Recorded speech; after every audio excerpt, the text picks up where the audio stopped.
పరమ పూజనీయ సాధ్వి సత్యప్రభ గారు, పరమ పూజనీయ సాధ్వి తరుణప్రభ గారు, వారికి నా సాదర ప్రణామములు, కోటి కోటి నమస్కారములు.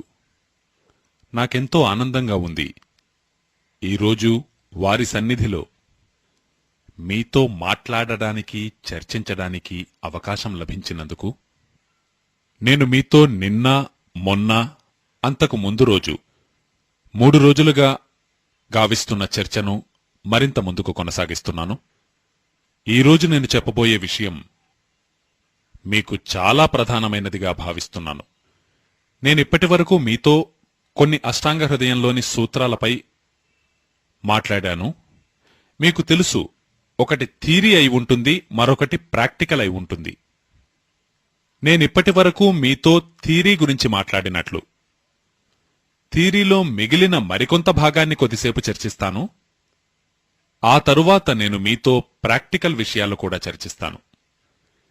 ఇదే విషయాన్ని మరో కోణంలో చెప్పాలంటే, మీలో ఎవరైనా న్యాయవాద వృత్తికి సంబంధించిన వారెవరైనా ఉంటే, న్యాయవాదులెవరైనా ఉంటే మీకర్థమవుతుంది, కోర్టు జడ్జిమెంట్ ఇచ్చినప్పుడు, తన నిర్ణయాన్ని తెలియజేసినప్పుడు అందులో ఆపరేటివ్ పార్ట్ ఒకటి ఉంటుంది, ఫంక్షనల్ ఆపరేటివ్ పార్ట్. అది ఈ రోజు నుంచి ప్రారంభమవుతుంది. ఇలా చెప్పవచ్చు, ఇంతవరకు నేను మీకు చెప్పినవి సూత్ర రూపంలో ఉన్న సైద్ధాంతిక విషయాలు. అయితే సరళమైన భాషలో వైజ్ఞానిక శాస్త్రంతో జోడించి మీ ముందుంచడానికి ప్రయత్నించాను, వివరించడానికి ప్రయత్నించాను. ఈరోజు మరికొన్ని విషయాలు మీరు దైనందిక జీవితంలో పాటించవలసినవి. ఈ సూత్రాలను ఎలాగూ పాటించవలసినదే, ఇందుకు మరో దారి లేదు. అయితే ఈ సూత్రాల తరువాత కూడా మరెంతో ఉంది. వాగ్భటులు చెప్పినది. సాధ్విగారిక్కడున్నారు. వారికి తెలియడం కోసం ఒక చిన్న విషయం, అది మీకు పాత విషయమే కావచ్చు, వారికి మాత్రం అది క్రొత్త విషయమే. నేను వారికి ఈ విషయాలు చెప్పడానికి మరొక కారణమేమిటంటే, వారు వ్యాఖ్యానిస్తున్నప్పుడు కూడా ఈ విషయాన్ని వందలాది మందికి తెలియజేయవచ్చు. సాధ్వీజీ, ఇక్కడ మేము 3,500 సంవత్సరాల క్రితం మన భారతదేశంలో జన్మించిన వాగ్భటుడు అనే ఒక మహాత్ముని బోధలను గురించి చర్చిస్తున్నాం. వారు వ్రాసిన 2 శాస్త్రీయమైన గ్రంథాలపై మేము మాట్లాడుతున్నాం. వారు వ్రాసిన మొదటి పుస్తకం అష్టాంగ హృదయం, వారు వ్రాసిన 2వ పుస్తకం అష్టాంగ సంగ్రహం. ఈ 2 గ్రంథాల్లోనూ వాగ్భట మహర్షి 7,000 సూత్రాలు రచించారు. సంస్కృతంలో వ్రాశారు. ఈ సూత్రాలు మన జీవితానికి సంబంధించినవి. మన జీవితంలో మనం ఆరోగ్యంగా ఉండాలంటే, రోగరహితులుగా ఉండాలంటే మనమేమేం చేయాలి? ఈ అంశంపై సూత్రాలను వాగ్భటాచార్యులు రచించారు. వాగ్భటులు చరక మహర్షి శిష్యులు. చరకుని పేరు మనందరికీ తెలుసు. చరకుని శిష్యుల్లో వారొకరు. చరకుని శిష్యులలో అత్యంత బుద్ధిమంతులలో ఒకరిగా వారి పేరు ఎంచబడుతూ ఉంటుంది. చాలా ఇంటెలిజెంట్ శిష్యులు వారు. చరక ఋషి ఎంత పరిశోధన చేశాడో, వాగ్భటుడు అంతకంటే ఎక్కువ పరిశోధన చేశాడు. వారు 135 సంవత్సరాలు జీవించారు. ఆ 135 సంవత్సరాలలో కేవలం 18 సంవత్సరాలు తప్ప, ఆ 18 సంవత్సరాల విషయంలో వారంటారు, నేను ఆ సమయాన్ని ప్రాథమిక విద్యాధ్యయనానికి వెచ్చించాను. ఆ 18 ఏళ్లు తప్ప తక్కిన వారి జీవితమంతా వారెంతో లోతైన పరిశోధనల్లో గడిపారు. వారొక సూత్రాన్ని వ్రాశారు అంటే దానిపై 50కి పైగా అబ్జర్వేషన్స్ చేశారు. ఈరోజు విజ్ఞాన శాస్త్రం ఏదైతే ఉందో, ఆధునిక విజ్ఞాన శాస్త్రమని మనం దేన్నైతే పిలుస్తున్నామో, ఇది పూర్తిగా అబ్జర్వేషన్స్ పై ఆధారపడి ఉంటుంది. అబ్జర్వేషన్ అంటే పరీక్షించడం. వారేదైనా సూత్రాన్ని చెప్పారు అంటే దానిపై 50 ప్రయోగాలకు పైగా చేసి పరీక్షించారు. వేరువేరు పరిస్థితుల్లో వేరువేరు వ్యక్తులపై చేసి చూశారు. అప్పుడు నిర్ధారించబడిన పరిణామాన్నే వారు సూత్రంగా నిర్దేశించారు. ఇప్పుడు మనం ఊహించవచ్చు, మొత్తం 7,000 సూత్రాలలో ఒక్కొక్క సూత్రంపై వారు 50 చొప్పున ప్రయోగాలు చేయడంలోనే వారి జీవితమంతా గడిచిపోయింది. మహర్షి వాగ్భటులు ఆజన్మ బ్రహ్మచారి, వారు గృహస్థాశ్రమాన్ని స్వీకరించలేదు. అయితే వారి ఉద్దేశ్యంలో గృహస్థాశ్రమం ఎంతో గొప్పది. అటువంటి మహర్షి వాగ్భటుల సూత్రాలను నేను గత 6 సంవత్సరాలుగా చదువుతూ ఉన్నాను. భారతదేశంలో ఇప్పుడున్న పరిస్థితుల్లో నా విశ్వాసం ప్రకారం అవి చాలా అవసరమైనవి. ఈరోజు మన భారతదేశంలో పరిస్థితి ఏమిటంటే, మొత్తం 112 కోట్ల మంది ఉన్నారు. వారిలో 75 నుంచి 80 కోట్ల మంది రోగగ్రస్తులై ఉన్నారు. ప్రభుత్వం చెబుతోంది కేవలం 30 కోట్ల మంది మాత్రమే ఆరోగ్యంగా ఉన్నారు, తక్కిన వారంతా రోగగ్రస్తులై ఉన్నారు. వేరువేరు రోగాలతో, వాత సంబంధిత రోగాలు, పిత్త సంబంధిత రోగాలు, కఫ సంబంధిత రోగాలు, ఈ వ్యాధులకు చికిత్స చేయడానికి భారతదేశంలో మొత్తం కలిపి 23 లక్షల మంది డాక్టర్లు మాత్రమే ఉన్నారు. రిజిస్టర్డ్ డాక్టర్లు ఎంబీబీఎస్, బీహెచ్ఎంఎస్, బీఏఎంఎస్ 3 పద్ధతులకు చెందినవారు. అలా 23 లక్షల మంది డాక్టర్లు ఉన్నారు. ఒకవేళ అన్రిజిస్టర్డ్ డాక్టర్లను కూడా వీరితో కలిపితే ప్రభుత్వం అంటుంది అన్రిజిస్టర్డ్ డాక్టర్ల సంఖ్య కూడా దాదాపు ఇంతే, 25 లక్షలకు దరిదాపుగా. మొత్తం కలిపి రిజిస్టర్డ్ మరియు అన్రిజిస్టర్డ్ డాక్టర్ల సంఖ్య 50 లక్షలు అనుకున్న రోగుల సంఖ్య మాత్రం 70 కోట్లకు పైగా. ఒక డాక్టరు ఒక రోజులో ఎంత గొప్పగా పనిచేసినా 30కి మించి ఎక్కువ రోగులను చూడలేడు. నేనొక రోజు లెక్క కడితే 30 రోగులకు ఒక డాక్టర్ చొప్పున తీసుకున్నా 50 లక్షల డాక్టర్ల విషయంలో 1.5 కోటి మంది రోగులను మాత్రమే వారు చూడగలుగుతారు, అతి కష్టం మీద. అటువంటిది రోగులు మాత్రం 75 నుంచి 80 కోట్ల మంది ఉన్నారు. వాగ్భటులు ఒక సూత్రాన్ని వ్రాసి వెళ్లారు. అది ఏమిటంటే, ప్రతి వ్యక్తి తన చికిత్సను తానే చేసుకోవచ్చు. ఈ విషయంలో వారంటారు 85% చికిత్స ఎంతో సరళమైనది, దానిని ప్రతి వ్యక్తి తనకు తానే చేసుకోవచ్చు. కేవలం 15% చికిత్స విషయంలో మాత్రమే మీకు ప్రత్యేక పరిజ్ఞానమున్న వ్యక్తి యొక్క అవసరం పడుతుంది. నేను భావించాను, ఈ 85% చికిత్సా విధానమేదైతే ఉందో ఇది జనులకు చేరగలిగితే ఎంతో మేలు జరుగుతుంది అన్న భావంతో ఈ వ్యాఖ్యానముల పరంపరను ప్రారంభించాను. ఇక్కడ శ్రీమతి ప్రభాదేవి జయప్రకాష్ గార్ల పేరుపై నడిచే ఒక ట్రస్ట్ ఉంది. ఆ ట్రస్ట్ యొక్క ముఖ్య వ్యక్తి శ్రీ శోభాకాంత్ దాస్ గారు, వారి కుమారులు ప్రదీప్ భాయ్, వారి సహచరులు నిరంజన్ భాయ్, మేఘాణిజీ, వీరందరూ కలిసి ఈ కార్యక్రమాన్ని ఏర్పాటు చేశారు. నా జీవితంలో ఈ విషయంపై నేనిస్తున్న మొట్టమొదటి వ్యాఖ్యానమిది.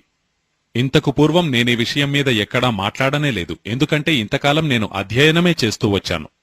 దీనిమీద చర్చించాలన్న విషయం ఎలా ప్రారంభమైందంటే, ఒకసారి నేను శోభాకాంత్ గారి ఇంట్లో భోజనం చేస్తూ ఉన్నాను. ప్రదీప్ భాయ్ గారితో మాట్లాడుతూ ఉంటే ఈ విషయంపై మాట్లాడితే ఎలా ఉంటుంది అన్న అంశం వచ్చింది. అలా అనుకోకుండా ఇది నిర్ణయించబడింది. కానీ నాకనిపిస్తుంది ఇది మాత్రం సార్థకమైనట్లే. ఎంతో మంది నాతో ఈ విషయం చెప్పారు. ముఖ్యంగా బాబూజీ శోభాకాంత్ గారు నాతోటన్నారు, నువ్వు పాత ప్రవచనాలనివ్వడం ఆపేయ్, ఆ పెప్సీ కోకాకోలాలకు సంబంధించినది, విదేశీ స్వదేశీయతలకు సంబంధించినది, డబ్ల్యూటీఓకి సంబంధించినది, వాటిని వదిలిపెట్టి దీనిమీదే మాట్లాడు. ఇదే విషయాన్ని ఎంతో చెబుతున్నారు. ఎక్కువ మంది ఇదే విధంగా భావించేటట్లయితే నేను కూడా ఈ విషయంపై మరింత రీసెర్చ్ చేసి ఈ విషయం మీదే మాట్లాడుతూ ఉంటాను. మేమింతవరకు 3 రోజుల వ్యాఖ్యానాన్ని పూర్తి చేశాము. ఇప్పుడు 4వ రోజు ప్రారంభమవుతూ ఉంది. నిన్నటి వరకు వ్యాఖ్యానించబడిన సూత్రాలను మీకొక్కసారి మళ్లీ చెబుతున్నాను మీకు గుర్తుండడానికి. నిన్న మీకు చెప్పిన సూత్రాలలో అతి ముఖ్యమైనది, మీరు భోంచేసిన వెంటనే మంచినీళ్లు త్రాగకూడదు. ఎప్పుడూ మీరు భోంచేసిన 1.5 గంటల తరువాతే మంచినీళ్లు త్రాగండి. అందుకు కారణాలను నేనెంతో విస్తారంగా వివరించి చెప్పాను. ఆ విషయంపైకి మళ్లీ వెళ్లవలసిన పని లేదు. అది నిన్న చెప్పబడిన మొదటి సూత్రం. 2వ సూత్రం, నీరు ఎప్పుడు త్రాగినా గుటక తరువాత గుటక తీసుకుంటూ త్రాగాలి. ఒక్కొక్క సిప్ తీసుకుంటూ త్రాగాలి. మీరు వేడి పాలు త్రాగినట్టుగా, లేదు వేడి కాఫీ గాని టీ గాని త్రాగినట్లుగా. దానికి కారణాలను కూడా నిన్న నేను సవివరంగా చర్చించాను. 3వ సూత్రం, మీరు నీళ్లు ఎప్పుడు త్రాగినా చల్లటి నీటిని త్రాగకండి. ఎప్పుడూ గోరువెచ్చని నీటినే, ఎల్లప్పుడూ గోరువెచ్చని నీటినే త్రాగండి. జైన దర్శనంలో కూడా అదే విధమైన నీటిని త్రాగమని చెప్పబడుతూ ఉంది. అది ఎంతో వైజ్ఞానికము. వాగ్భటులు కూడా దాన్ని పరిపూర్ణంగా సమర్థిస్తారు. ఎల్లప్పుడూ గోరువెచ్చని నీటినే త్రాగాలి. మీలో కొందరు ప్రశ్నించారు, వేసవిలో కూడా గోరువెచ్చని నీటినే త్రాగాలా అని. వాగ్భటుల ప్రకారం మాత్రం వేసవిలో కూడా గోరువెచ్చని నీటినే త్రాగాలి. అయితే మరీ ఇబ్బందిగా ఉంటే మాత్రం మట్టి పాత్రలోని నీటిని మీరు వేసవి కాలంలో 3-4 నెలలు త్రాగవచ్చు. నిన్న చెప్పబడిన 4వ సూత్రం, నీటిని ఉదయం లేవడంతోటే తప్పకుండా త్రాగాలి. అంటే ప్రాతకాలాన్ని జలంతోటే ప్రారంభించాలి. అందులో నేను చెప్పినట్లుగా నోటిని పుక్కిలించి ఊయకుండా నిద్ర లేవడంతోటే నీటిని త్రాగాలి. ఎందుకంటే నేను చెప్పినట్లుగా రాత్రి మీరు పడుకున్న తరువాత నోటిలో తయారయ్యే లాలాజలం చాలా విలువైనది. అందులో ఎన్నో ఔషధీయ గుణాలుంటాయి. జైన దర్శనంలో దీనిని అహింసతో జోడించబడి చెప్పబడింది. అలా నేను చేసి కూడా చూశాను. ఉదయం పూట లాలాజలాన్ని పొరబాటున అయినా మీరేదైనా ఈగ మీదగాని, దోమ మీదగాని, చీమ మీదగాని ఉమ్మివేస్తే అది వెంటనే చనిపోతుంది. ఉదయం పూట లాలాజలాన్ని మీరేదైనా చీమ మీదగాని, పురుగు మీదగాని ఉమ్మివేస్తే అది వెంటనే చనిపోతుంది. ఎందుకంటే అందులోని ఔషధీయ గుణాలు చాలా ప్రబలంగా ఉంటాయి ఉదయం పూట. ఇలా జైన దర్శనం దీనిని అహింసతో జోడిస్తే, వాగ్భటుడు దీనిని దేహ ఆరోగ్యంతో జోడించి చెప్పాడు. ఈ 4 సూత్రాలు నిన్న మీకు చెప్పాను. ఇవి చాలా ఫంక్షనల్, ఇంకా ఆపరేటివ్. దీనికి ముందు 5 సూత్రాలను అంతకుముందు 2 రోజుల్లో నేను చెప్పాను. రాబోయే రోజుల్లో బహుశా ఒక్కరోజు నేను చెప్పిన సూత్రాలన్నిటినీ మళ్లీ తెలియజేస్తాను, మీరు వాటిని మర్చిపోకుండా గుర్తుపెట్టుకునే విధంగా. ఇక తరువాతి సూత్రాలు. నిన్నటి సూత్రాన్ని ముందుకు కొనసాగిస్తూ తరువాతి సూత్రం చెబుతున్నాను. వాగ్భటులు చాలా లోతైన విషయాన్ని చెబుతారు. ఈ రోజు మన మధ్యలో సాధ్వీజీ ఉండడం వల్ల ఈ విషయాన్ని చెప్పడం నాకు మరింత ఉపయోగకరంగా అనిపిస్తూ ఉంది. నేను నిజానికి రేపు చెబుదామనుకున్నాను, కానీ ఈరోజే చెబుతున్నాను. వాగ్భటులంటారు, మీరు ఎప్పుడు భోంచేసినా భోజనం చేసే సమయాన్ని నిర్ధారించుకోవాలి. ఎప్పుడు పడితే అప్పుడు ఏది పడితే అది తినడం కాదు. మన ఈ శరీరం ఎప్పుడు పడితే అప్పుడు ఏది పడితే అది తినడానికి అనువైనది కాదు. ఈ జఠరం ఉంది కదా, మీకు చెప్పినట్లుగా అందులో అగ్ని ఉంటుంది, అది ప్రదీప్తమవుతూ ఉంటుంది. వాగ్భటులంటారు, జఠరంలోని అగ్ని బాగా తీవ్రంగా ఉన్నప్పుడు మీరు భోజనం చేస్తే మీరు చేసిన భోజనంలోని ఒక్కొక్క అన్నము పరిపూర్ణంగా పచనమవుతుంది. అలా పచనమైన అన్నం రసంగా మారుతుంది. ఆ రసం నుంచి మాంసము, మజ్జ, రక్తము, వీర్యము, మలము, మూత్రము, మేద, ఇంకా మీ ఎముకలు ఇవి వృద్ధి చెందుతాయి. కాబట్టి ఎప్పుడు పడితే అప్పుడు ఏది పడితే అది తినకండి. ఇలా తినే అలవాటు భారతీయులది కాదు, యూరోప్ది. యూరోప్లో డాక్టర్లుంటారు. వారంటారు, ఎప్పుడు పడితే అప్పుడు తింటూ ఉండండి, కొద్ది కొద్దిగా తింటూ ఉండండి అని. మన దగ్గర అటువంటి పద్ధతి లేదు. కొద్ది కొద్దిగా తింటూ ఉండడం, ఎప్పుడు పడితే అప్పుడు తింటూ ఉండడం. ఈ రెండింటి మధ్యలో భేదాన్ని మీకు వివరిస్తాను. వాగ్భటులంటారు, భోజనం చేసే సమయాన్ని ఖచ్చితంగా నిర్ధారించుకోండి. ఆ సమయాన్ని కూడా ఎలా నిర్ధారించుకోవాలంటే, ఆ సమయంలో మీ జఠరంలోని అగ్ని ప్రబలంగా ప్రదీప్తమై ఉండాలి. వాగ్భటులు ఈ విషయంలో ఎంతో రీసెర్చ్ చేశారు. వారంటారు, 2-2.5 రీసెర్చ్ తర్వాత వారు ఈ జఠరాగ్ని ఏ సమయాల్లో తీవ్రంగా ఉంటుందో గ్రహించగలిగారు. జఠరాగ్ని ఏ సమయాల్లో బాగా తీవ్రంగా ఉంటుంది. వారంటారు, సూర్యోదయం జరిగిన సమయంలో, సూర్యోదయమైన తరువాత దాదాపు 2.5 గంటల వరకు జఠరాగ్ని చాలా తీవ్రంగా ఉంటుంది. సూర్యోదయం కావడం మీరు చెన్నై ప్రకారం చూసుకుంటే 7 గంటలకనుకోండి. 7 గంటల నుంచి 9:30 గంటల వరకు జఠరాగ్ని చాలా తీవ్రంగా ఉంటుంది. బహుశా ఇదే సూత్రంపై నేను అరుణాచల ప్రదేశ్లో చెబుతూ ఉంటే అక్కడి సమయం 4 నుంచి 6:30 వరకు కావచ్చు. ఎందుకంటే అరుణాచల ప్రదేశ్లో సూర్యోదయం 4 గంటలకే జరుగుతుంది. అదే సిక్కింలో మాట్లాడుతుంటే మరో 15 నిమిషాలు ముందే మొదలవుతుంది. ఇదే విషయాన్ని నేను గుజరాత్లో మాట్లాడుతూ ఉంటే సమయం కొద్దిగా మీకంటే వేరుగా ఉండవచ్చు. ఇది సూర్యోదయానికి సంబంధించినది. ఈ విషయంపై శ్రద్ధ వహించండి. సూర్యోదయమైనది మొదలు 2.5 గంటల పాటు జఠరాగ్ని ప్రబలంగా ప్రదీప్తమై ఉంటుంది. అందుకే వాగ్భటులు ఈ సమయంలో అత్యధికంగా భోజనం చేయమని చెబుతారు. ఈ సమయంలోనే అత్యధికంగా మనం భోజనం చేయాలి. వారు చివరికి ఎంతవరకు చెబుతారంటే 9:30 లోపే వీలైతే లంచ్ పూర్తి చేయాలి. 9:30 లోపే లంచ్ చేయాలి అంటే బ్రేక్ఫాస్ట్ మాయం. అల్పాహారాన్ని మాని నేరుగా భోజనం చేయాలి అంతవరకు వారు చెబుతారు. మీరు 9:30 లోపే కడుపు నిండా భోజనం చేస్తే దాని నుంచి తయారైన సమస్తం, అందులోని ప్రతి బిందువు, ప్రతి అన్నం యొక్క ముక్క, ప్రతి గింజ యొక్క ముక్క మీ శరీరానికి పూర్తిగా ఉపయోగపడుతుంది. ఎందుకంటే వారంటారు ఉదయం 7 గంటల నుంచి, అంటే మీ విషయంలో 7 గంటల సమయం నుంచి 9:30 గంటల సమయం వరకు జఠరాగ్ని చాలా తీవ్రంగా ఉంటుంది గనుక. వాగ్భటులు మరొక రీసెర్చ్ కూడా చేశారు. శరీరంలో ఉన్న వేరువేరు అంగాలు, ఇప్పుడు హృదయం లేదా జఠరం, అలాగే లివర్, అలాగే కిడ్నీ, ఇవి వేరువేరు సమయాల్లో ప్రధానంగా పనిచేస్తూ ఉంటాయి. జఠరాగ్ని పనిచేయడానికి అత్యుత్తమమైన సమయం 7 నుంచి 9:30 వరకు, అంటే సూర్యోదయం నుంచి 2:30 గంటల పాటు. అదేవిధంగా హృదయం, గుండె అత్యంత సమర్థంగా పనిచేసే సమయం బ్రాహ్మీ ముహూర్తం కంటే 2:30 గంటల ముందు. బ్రహ్మముహూర్తం అంటే మీకు తెలుసు కదా, 4-4:30.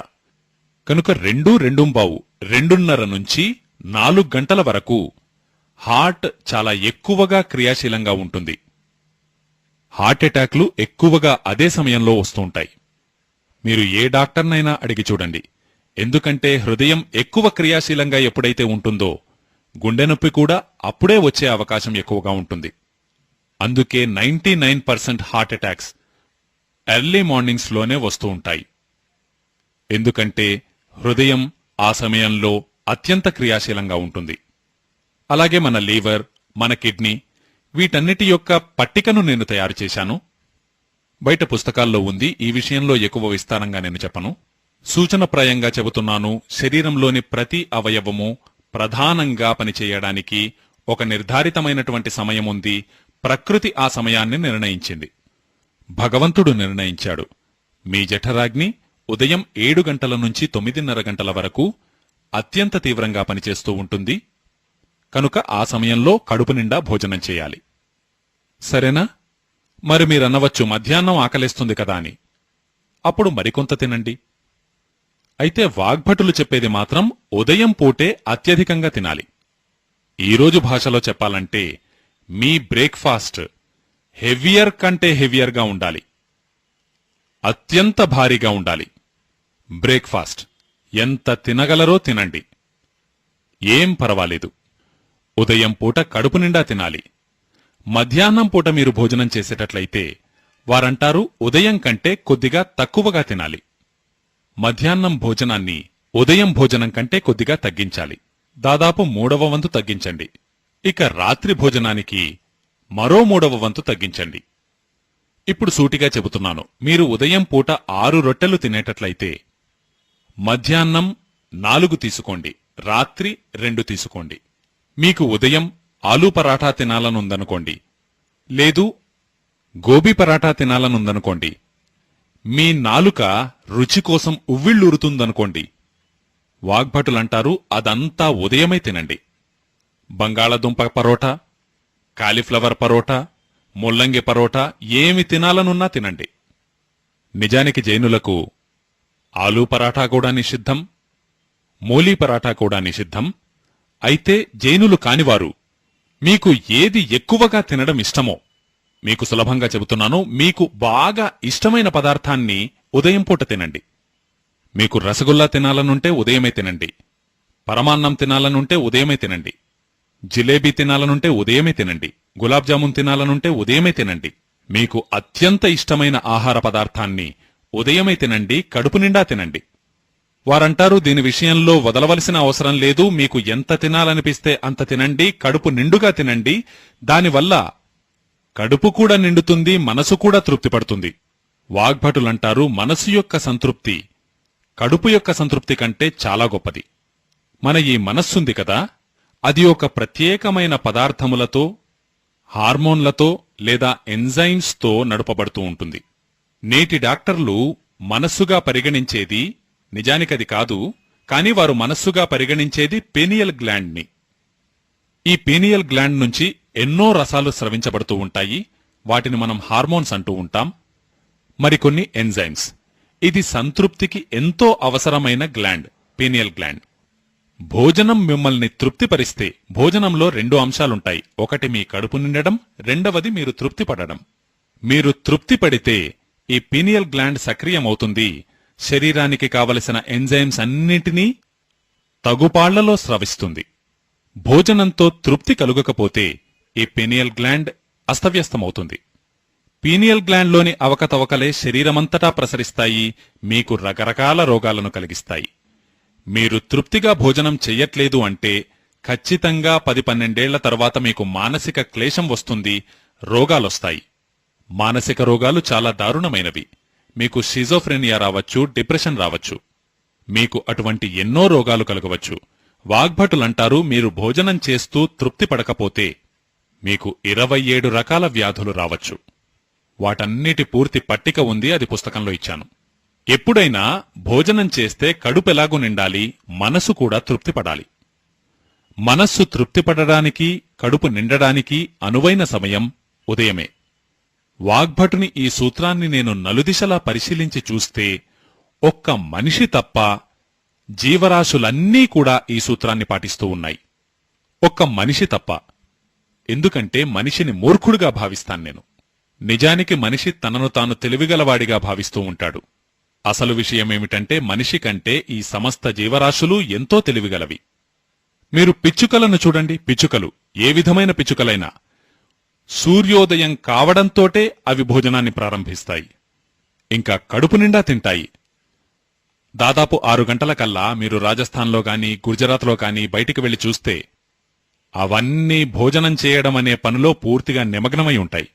బాగా ఉత్సాహంగా తింటాయి. కడుపు నిండిన తరువాత 4 గంటల తరువాతే నీళ్లు త్రాగుతాయి. మధ్యాహ్నమే నీళ్లు త్రాగుతాయి. అలాగే ఆవును చూడండి. ఉదయం లేవడంతోటే, సూర్యోదయం కావడంతోటే ఆవు తినడం మొదలు పెడుతుంది. గేదెలు తినడం మొదలు పెడతాయి.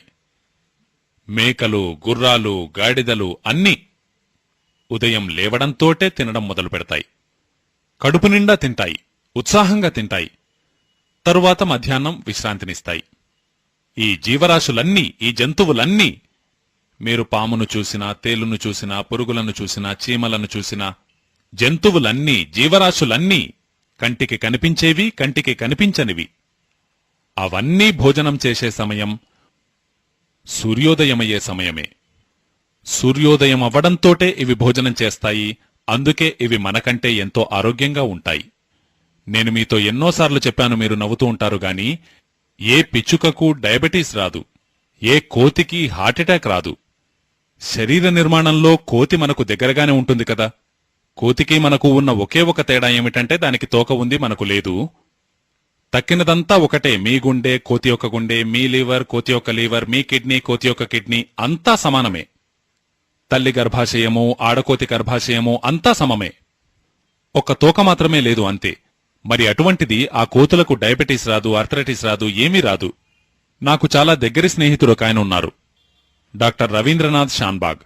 వారు కర్ణాటకలో ఉంటారు. కర్ణాటకలో ఉడుపి అన్న చోట ఉంటారు. వారు ఎంతో గొప్ప ప్రొఫెసర్, మెడికల్ కాలేజీలో పనిచేస్తారు. వారొక లోతైన రీసెర్చ్ చేశారు. వారన్నారు, నేను 15-16 సంవత్సరాల పాటు ఒక గంభీరమైన రీసెర్చ్ చేశాను కోతికి రోగం తెప్పేయడానికి. ఎందుకంటే వారెంతో మంది శాస్త్రజ్ఞుల దగ్గర విని ఉన్నారు కోతికెప్పుడూ రోగం రాదని. జబ్బు పడితే అది ఎలాగూ చనిపోతుంది కదా, ఇక బ్రతికి ఉండదు.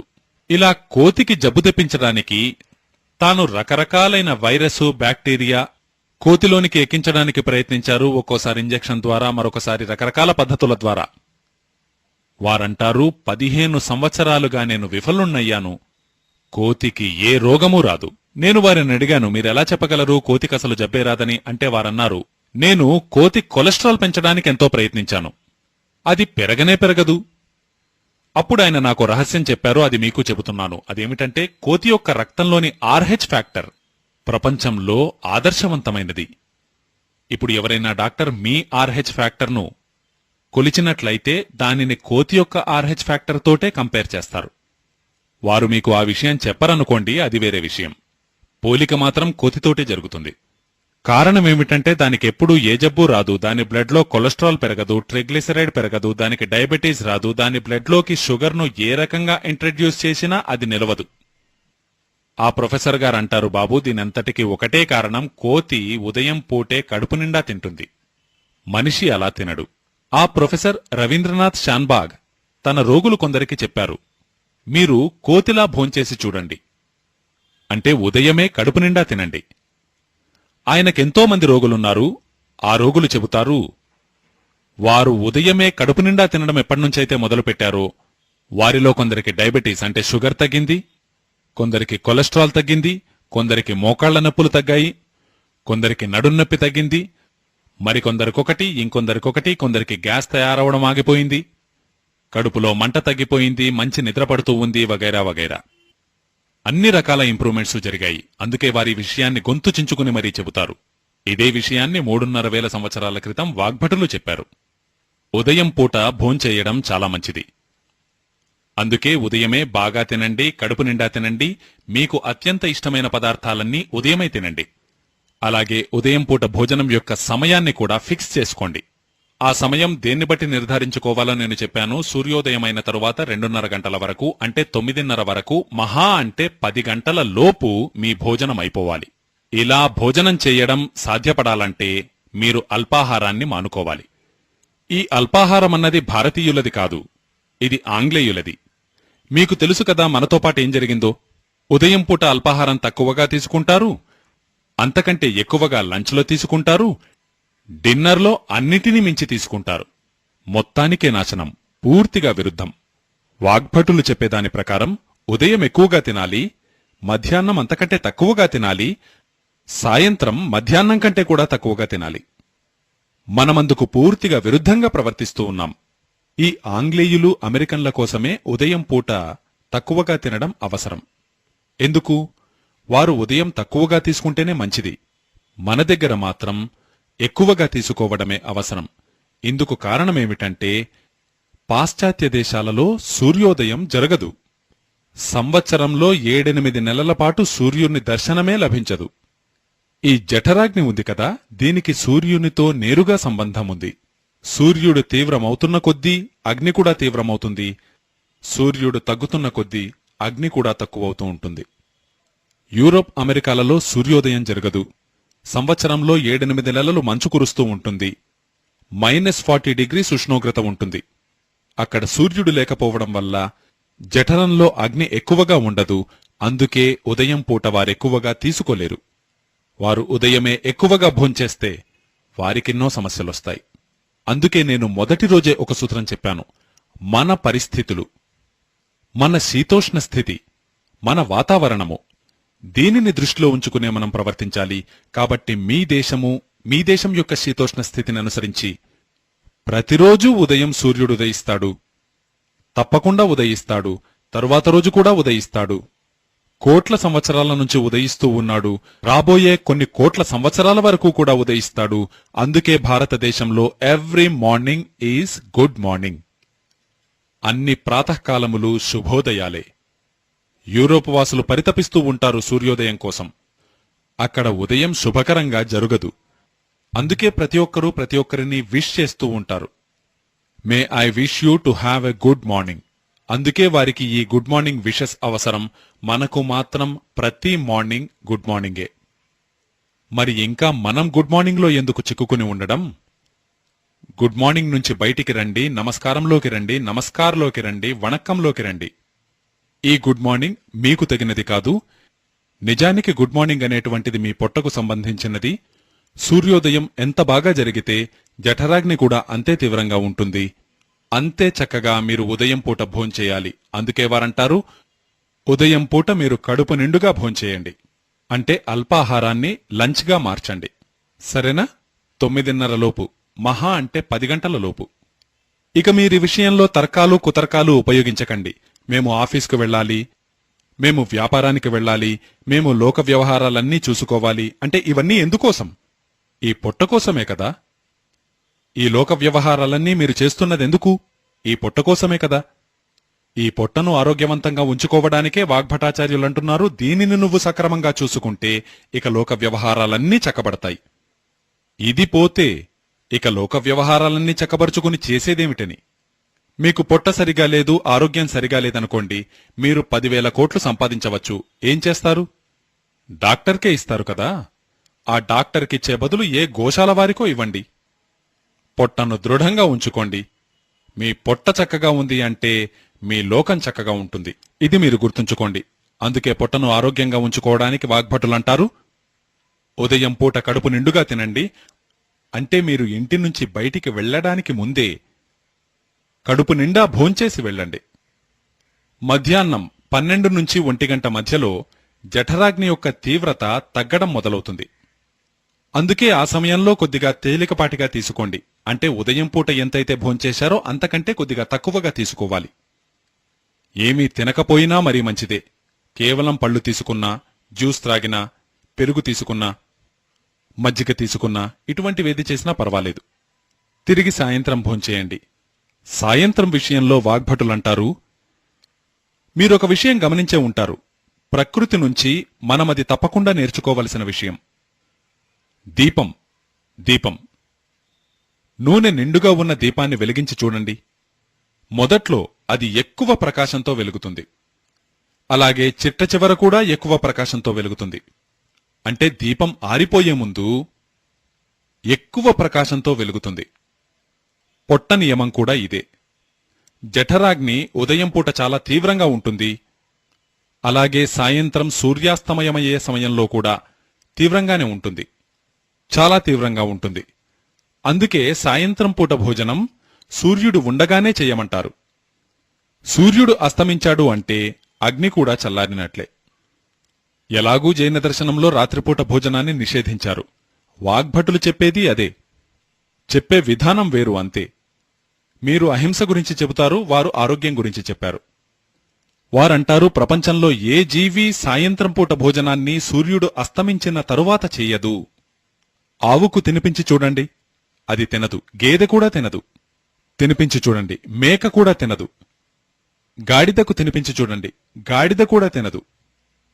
అటువంటిది మీరు తింటున్నారు అంటే మిమ్మల్ని మీరు కంపేర్ చేసుకుని చూసుకోండి, ఎవరితో పాటున్నారు మీరు. ఏ జీవరాశి గాని జంతువు గాని సూర్యుడు అస్తమించిన తరువాత తినవు. మరి మీరెందుకు తినడం? వాగ్భటులంటారు, ప్రకృతి యొక్క ఈ నియమాన్ని పాటించండి. అంటే రాత్రి భోజనాన్ని త్వరగా చేసేయండి, సూర్యుడు ఉండగానే. అంటే 5:30-6 గంటలకు మీ దగ్గర సూర్యాస్తమయం అవుతుంది. 6-6:30 అదే సమయానికి మీరు భోజనం చేయండి. సూర్యుడు అస్తమించడానికి ముందు. ఎంత ముందు? వాగ్భటులు దానికి చెందిన క్యాల్క్యులేషన్ చెప్పారు, 40 నిమిషాల ముందు. చెన్నైలో సూర్యాస్తమయమయ్యే సమయమేమిటో కనుక్కోండి. 7 గంటలకు సూర్యాస్తమయం జరుగుతోందనుకోండి.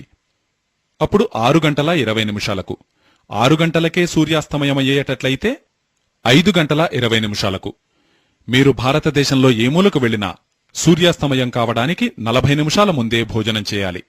కనుక సాయంత్రం పూట భోజనాన్ని సూర్యాస్తమయానికి 40 నిమిషాల ముందు చేయాలి. పగలు సూర్యోదయం జరిగిన తరువాత 2:30 గంటల లోపు చేయాలి. 2 సమయాల్లోనూ కడుపు నిండా తినండి. మరి మీరిప్పుడు అడగవచ్చు, మరి రాత్రికేమిటి? రాత్రి గురించి వాగ్భటులంటారు, రాత్రికి సరిపడేది ఒక్కటే. రాత్రిపూట మీరేదైనా ద్రవ పదార్థం తీసుకోవచ్చు. వాటిలో అన్నిటికంటే ఉత్తమమైనది పాలు. సాధ్విగారు అది కూడా తీసుకోరు, సాధువులైతే అది కూడా తీసుకోరు. కాని మీరు గృహస్థులు గనుక ఆ మాత్రం సడలింపు మీరు చేసుకోవచ్చు. వాగ్భటులంటారు, సాయంత్రం సూర్యాస్తమయం జరిగిన తరువాత మన కడుపులో జఠరాగ్నికి బదులుగా పాలను పచనం చేసే హార్మోన్సు, ఎంజైమ్సు, రసాలు పుడతాయి. అందుకే వారంటారు, సూర్యాస్తమయం జరిగిన తరువాత సేవించవలసిన ఏకైక పదార్థం పాలు మాత్రమే. అందుకే రాత్రి పాలు త్రాగండి. సాయంత్రం 6 గంటలకు కడుపు నిండా భోంచేయండి. ఉదయం 9:30-10 గంటలకు మీరు కడుపు నిండా భోజనం చేస్తే సాయంత్రం 6 గంటలకల్లా మీకు బాగా తీవ్రంగా ఆకలి ఎలాగూ వేస్తుంది. ఇప్పుడు మీరడగొచ్చు, మరి 6 గంటలకు మేము దుకాణంలో కూర్చుని ఉంటాం కదా అని. మరి బాక్స్ తెప్పించుకోండి. దుకాణానికి బాక్స్ తెప్పించుకోవడం సాధ్యమే కదా. మీరు 6 గంటలకు దుకాణంలో కూర్చున్నా మీ దగ్గరికి డబ్బా రావడం పెద్ద విశేషమేమీ కాదు. మీకు చేతులు జోడించి విన్నవిస్తున్నాను, మీలో ఎవరైనా డయాబెటిక్ పేషెంట్ ఉన్నా, ఆస్థమాటిక్ పేషెంట్ ఉన్నా, ఎవరికైనా వాతానికి చెందిన దారుణమైన రోగాలున్నా ఈ రోజు నుంచే ఈ సూత్రాన్ని పాటించడం ప్రారంభించండి. 3 నెలల తర్వాత మీరే మాకు ఫోన్ చేసి చెబుతారు, రాజీవ్ భాయ్ నాకు గతంలో కన్నా ఎంతో బాగుందిప్పుడు అని, నా షుగర్ తగ్గిపోతూ ఉందని, ఆస్తమా మొదటి కంటే తగ్గిపోతూ ఉందని. ట్రైగ్లిసరైడ్ చెక్ చేయించుకోండి, ఆ తర్వాత ఈ సూత్రాన్ని పాటించడం ప్రారంభించండి.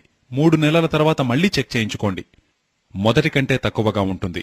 VLDL, LDL ఈ రోజు చెక్ చేయించుకోండి, 3 నెలల తర్వాత మళ్లీ చెక్ చేయించుకోండి, ఎంతో వేగంగా తగ్గుతాయి. HDL ఈ రోజు చెక్ చేయించుకోండి, 3 నెలల తర్వాత మళ్లీ చెక్ చేయించుకోండి, ఇప్పటికంటే ఎంతో పెరిగి ఉంటుంది. ఈ HDL పెరగవలసిందే, LDL, VLDL తగ్గవలసినవే. కనుక వాగ్భటులు చెప్పినటువంటి ఈ సూత్రాన్ని మీరు నిజాయితీగా పాటించండి, అది మిమ్మల్ని ఆరోగ్యంగా ఉంచడంలో ఎంతగానో సహకరిస్తుంది. వాగ్భటులంటారు, మీరు భోజనం చేసినప్పుడల్లా ప్రతిసారి కూడా ఒక్క విషయంలో శ్రద్ధ వహించాలి.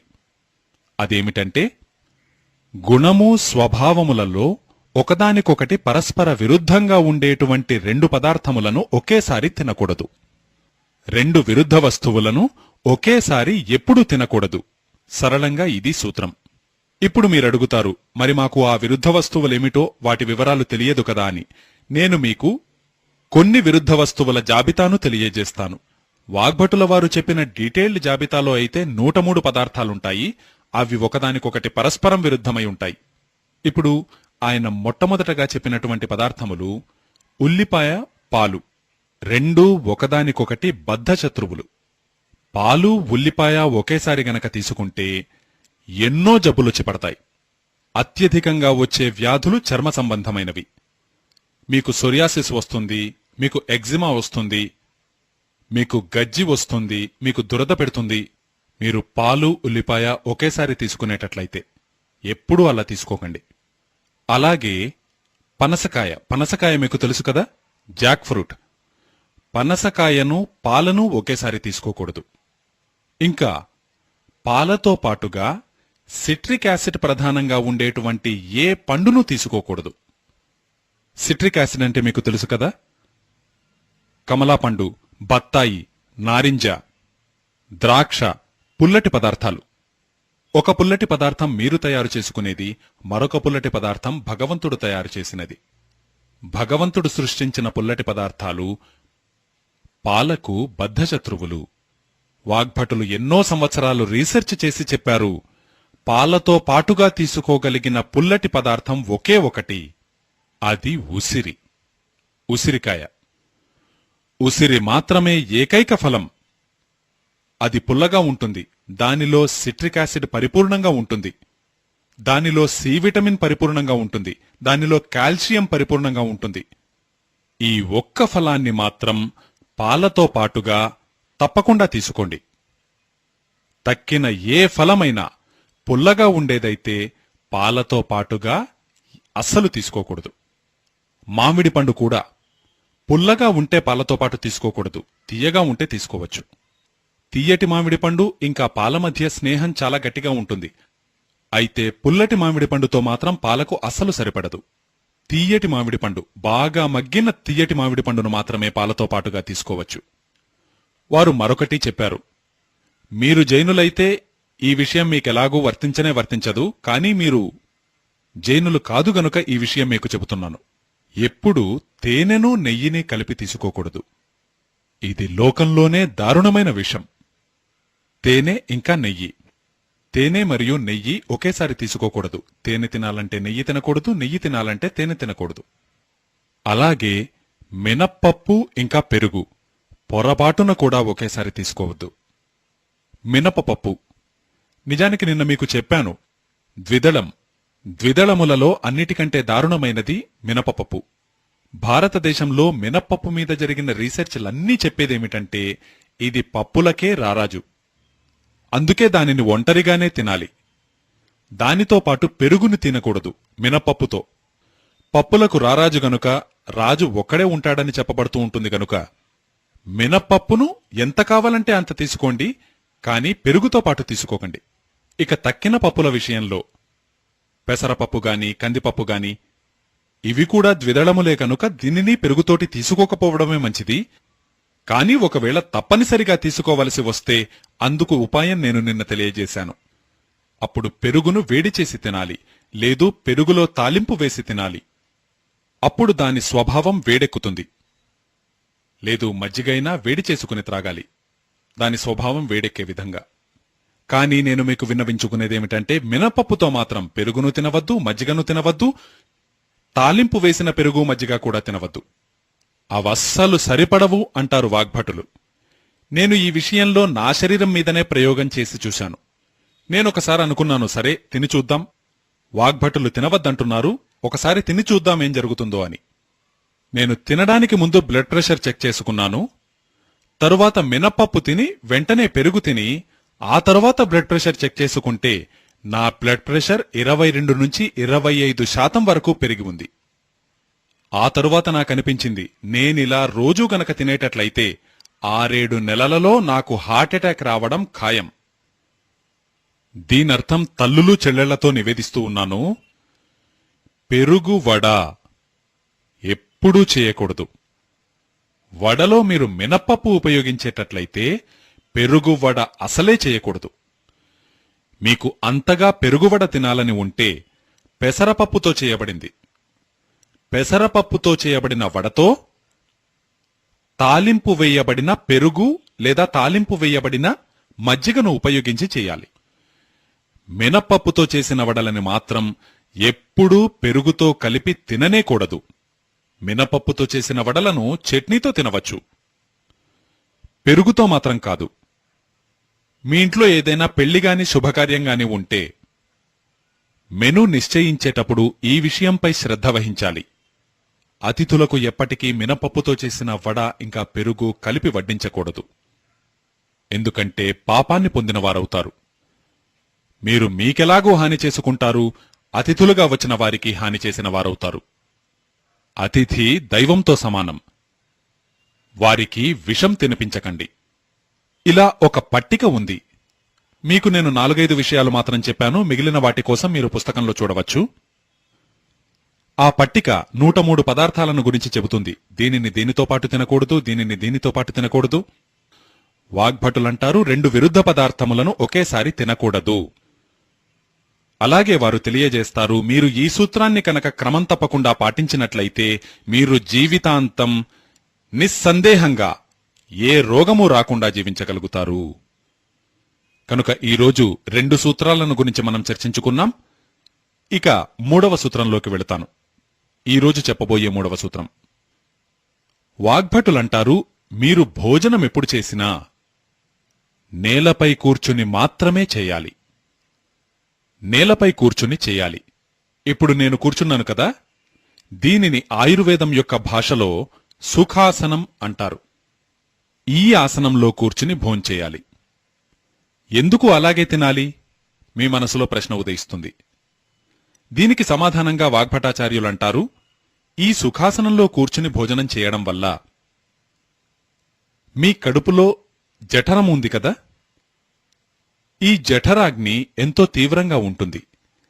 ఈ ప్రత్యేకమైన ఆసనంలో ఆ జఠరాగ్ని మరింత తీవ్రంగా ఉంటుంది. మీరిప్పుడు కుర్చీలో కూర్చున్నారు కదా, దీనివల్ల తీవ్రత తగ్గుతుంది.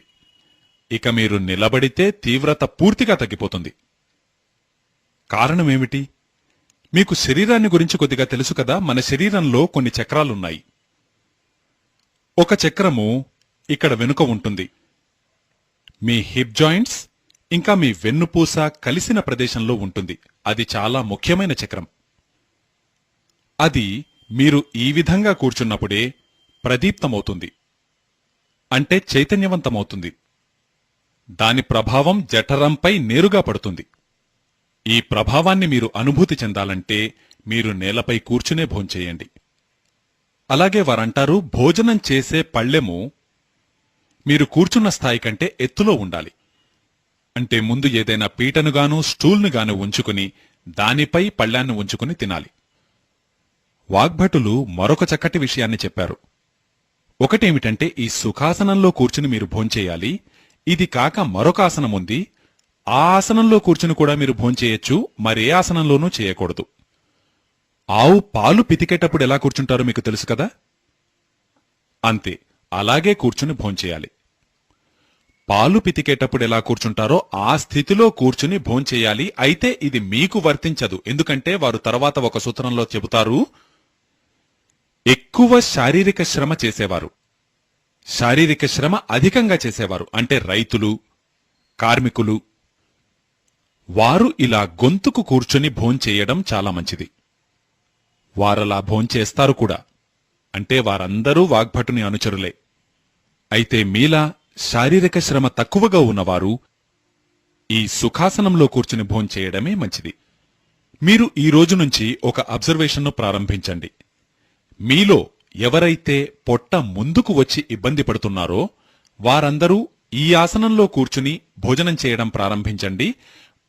3 నెలల తర్వాత మీరే చూడండి, వారి పొట్ట ముందుకంటే లోనికి వెళ్లి ఉంటుంది గాని ముందుకు రాదు.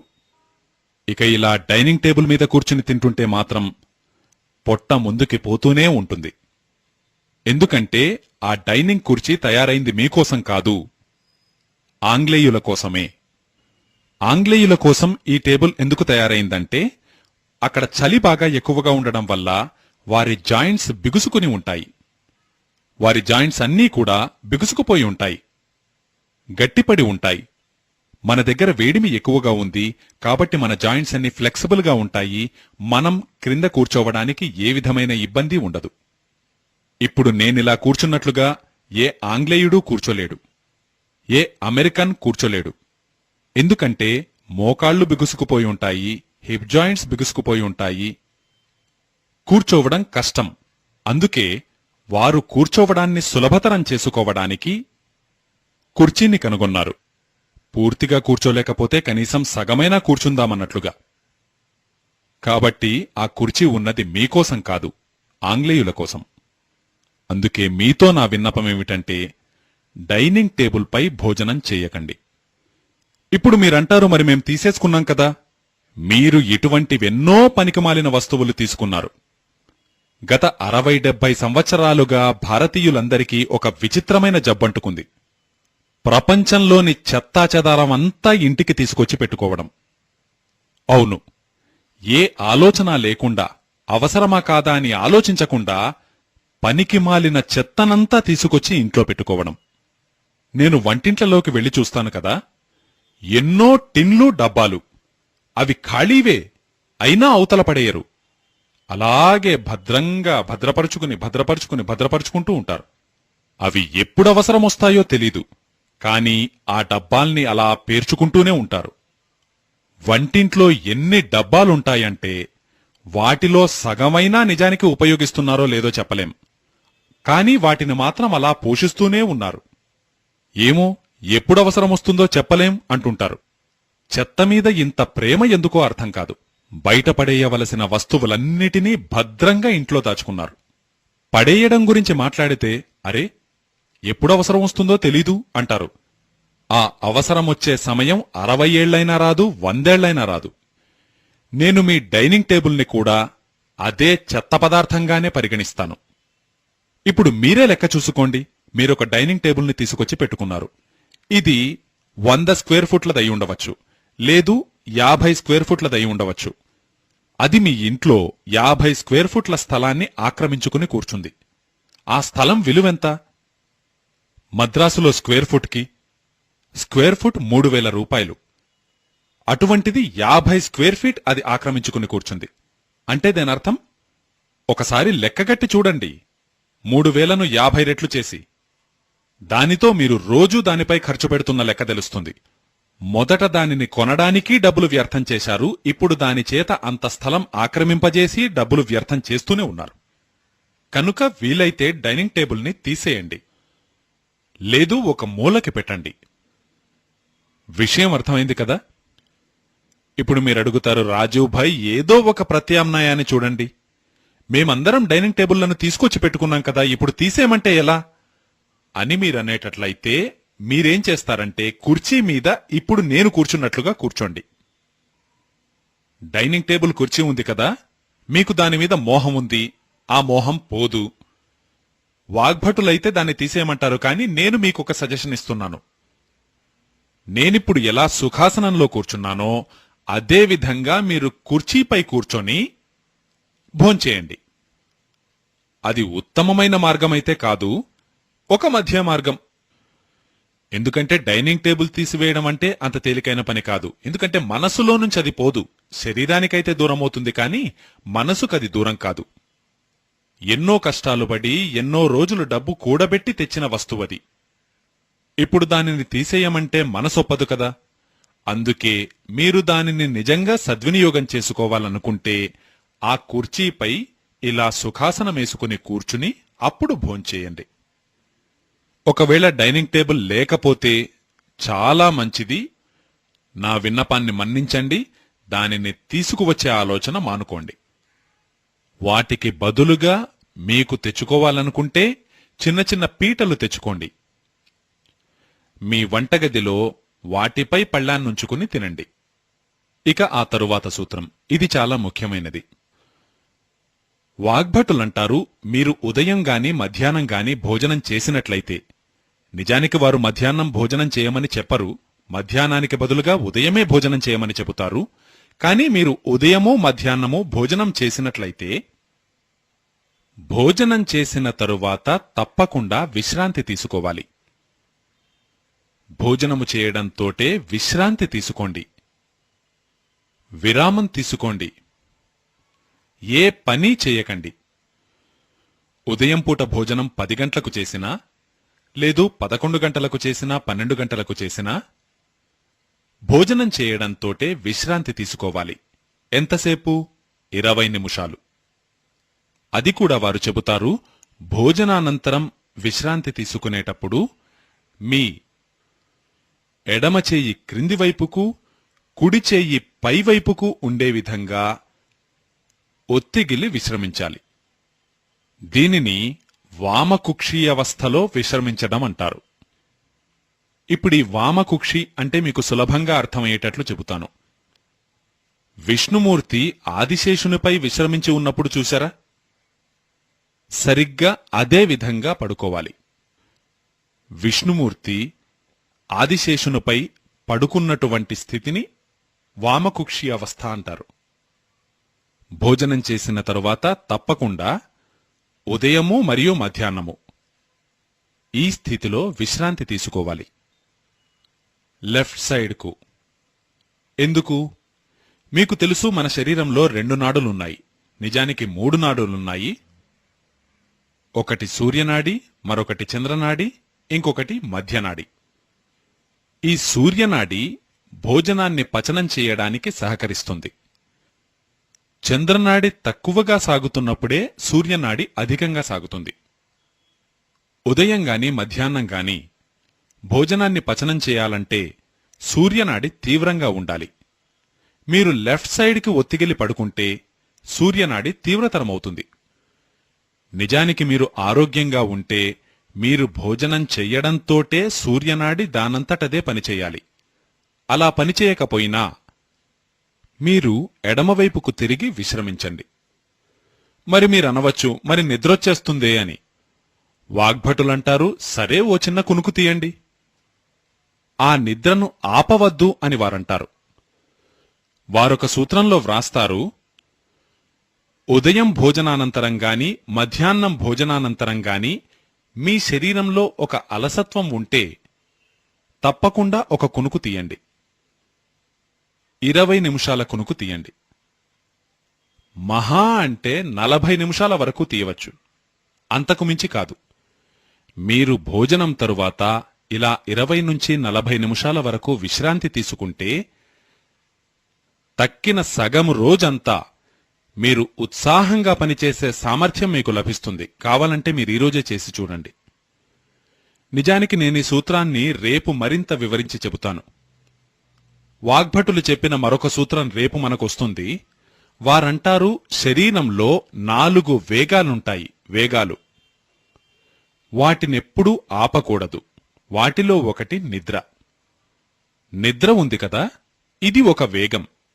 వారంటారు, మధ్యాహ్నం భోజనమైన తరువాత మీకు అలసత్వంగా ఉంటే ఆ నిద్రను మీరాపకండి. ఎందుకంటే భోజనం చేయడంతోటే జఠరాగ్ని ప్రదీప్తమవుతుంది. అగ్ని ప్రదీప్తం కావడానికి నిన్న మీకు చెప్పాను కదా, బ్లడ్ సర్క్యులేషన్ అవసరమవుతుంది. కనుక శరీరంలోని మిగతా భాగాలలోని రక్తమంతా భోజనం జీర్ణమయ్యే వరకు పొట్ట దగ్గర కేంద్రీకృతమవుతుంది. దానితో మిగతా భాగాలలో రక్తం తక్కువగా ఉంటుంది. ఈ కారణంగా ప్రెషర్ పెరుగుతుంది.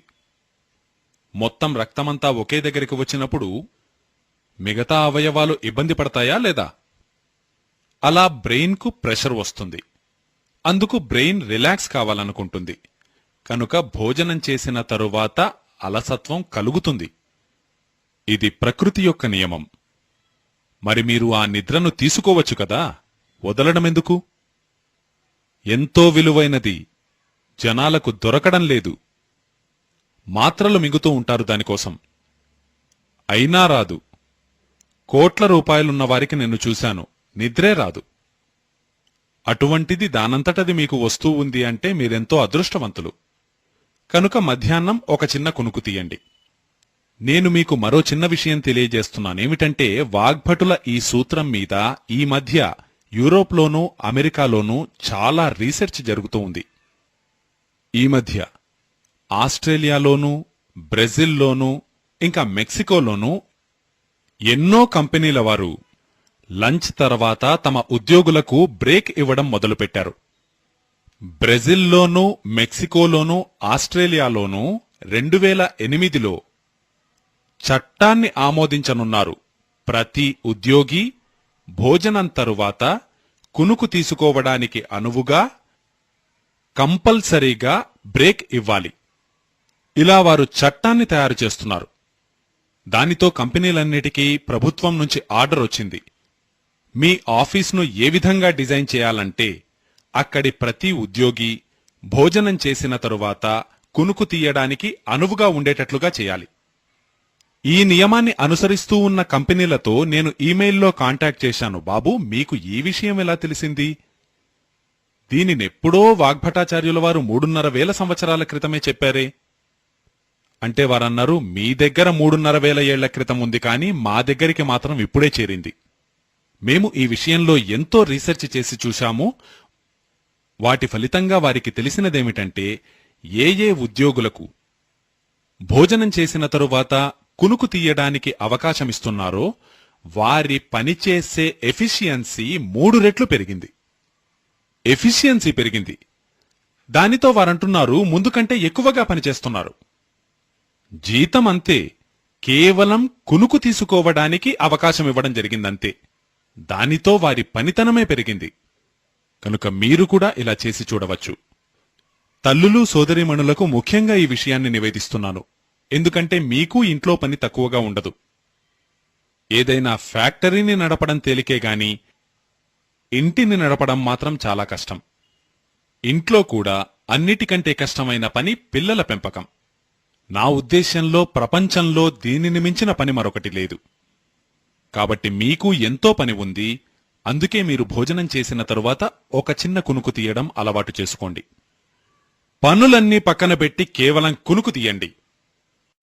నేను మీకిలా ఎందుకు చెబుతున్నానంటే, మీ శరీరాన్ని ఆరోగ్యంగా ఉంచుకోవడం కంటే ముఖ్యమైన పని ఈ ప్రపంచంలో మరొకటి లేదు కనుక. మీ శరీరం ఆరోగ్యంగా ఉన్నప్పుడే ఇకపై కూడా ఇల్లు సక్రమంగా కొనసాగుతుంది. కనుక నిస్సంకోచముగా, ఎటువంటి గౌరవాలకు పోకుండా, ఏమాత్రం సిగ్గుపడకుండా, అత్తగారున్నారని సిగ్గుపడటమో మామగారున్నారని సిగ్గుపడటమో చేయకుండా, భర్త ఉన్నారనో పిల్లలున్నారనో సంకోచించకుండా, మీరు మధ్యాహ్నం భోజనం చేసిన తరువాత తప్పకుండా కునుకు తీయండి. 20 నిమిషాల నుంచి 40 నిమిషాల వరకు మీ జీవితం సుఖమయమవుతుంది. మీరు జీవితాంతం ఆనందంగా ఉంటారు. ఇందులో సిగ్గుపడవలసిన విషయమేమీ లేదు. ఇది శరీరం యొక్క అవసరం. ఇప్పుడు ఆకలి వేస్తే అన్నం తింటాం, ఇందులో సిగ్గుపడేదేముంది? అలాగే భోజనం చేయడంతోటే బ్లడ్ ప్రెషర్ పెరుగుతుంది. బ్రెయిన్ ఎక్కువ ప్రెషర్ను తట్టుకోలేదు. కనుక నిద్రపోవడమే శరీరానికి మంచిది. కాబట్టి మీరు కునుకు తీయండి. పురుషులకు నేను నివేదించేది ఇదే. మీరనవచ్చు, మాకు దుకాణంలో వ్యవస్థ లేదు అని. ఏర్పాటు చేసుకోండి. ముందో వెనకో విరగ్గొట్టో పగలగొట్టో మీ కాళ్లు చాపుకోవడానికి అనువుగా ఏర్పాటు చేసుకోండి. మీరు మేము బ్యాంకులో పనిచేస్తున్నాము, బీమా కంపెనీలో పనిచేస్తున్నాము అనేటట్లయితే యూరోప్లోనూ అమెరికాలోనూ ఏ ఏ బ్యాంకులు ఏ ఏ బీమా కంపెనీలలో ఈ నియమాన్ని ఏర్పాటు చేశారో వాటి లిస్ట్ మీకు పంపుతాను. కనుక మీరు దానిని చూపించి మీ బ్యాంకులో కూడా ఆ మార్పు చేయడానికి ప్రయత్నించండి. అమెరికాలోనూ, కెనడాలోనూ, బ్రిటన్లోనూ, ఆస్ట్రేలియాలోనూ, న్యూజిలాండ్లోనూ చట్టాలు చేయగలిగితే భారతదేశంలో ఎందుకు చేయలేరు? వాగ్భటులు భారతీయులే కదా. కాబట్టి మీ బ్యాంకులు, బీమా కంపెనీలలో కూడా ప్రయత్నించండి. మీకు తెలుసా, ఈ బీపీఓ సెక్టార్ ఉంది కదా, దానిలో ఈ మార్పు జరిగింది.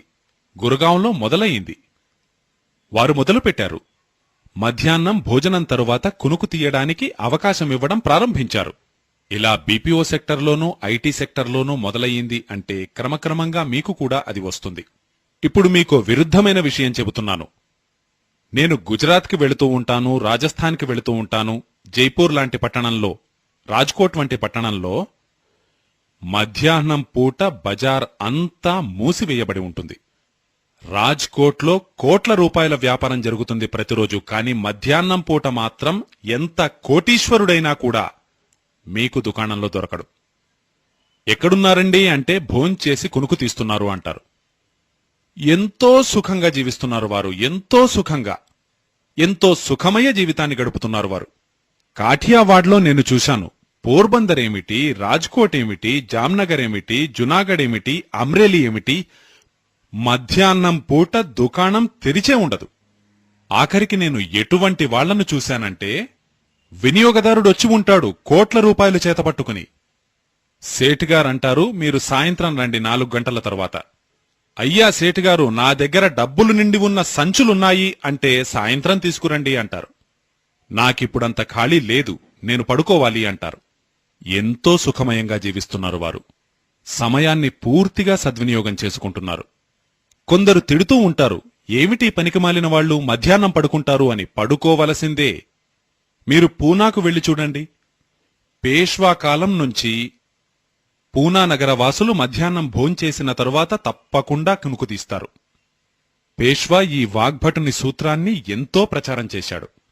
ఇలా అక్కడ కూడా ఉంది, పూనాలో కూడా ఉంది. భారతదేశంలో పాత పట్టణాలన్నిటిలో కూడా ఇలా భోజనం తరువాత విశ్రాంతి తీసుకోవడం ఆనవాయితీగానే ఉంటుంది. కర్ణాటకలో కూడా ఉందా? తమిళనాడు గురించైతే నాకు ఎక్కువగా తెలియదు, ఎందుకంటే నేను ఎక్కువగా ఈ వైపు తిరగలేదు. కాబట్టి మీరీ విషయాన్ని దృష్టిలో ఉంచుకుని ఈ నియమాన్ని పాటించండి.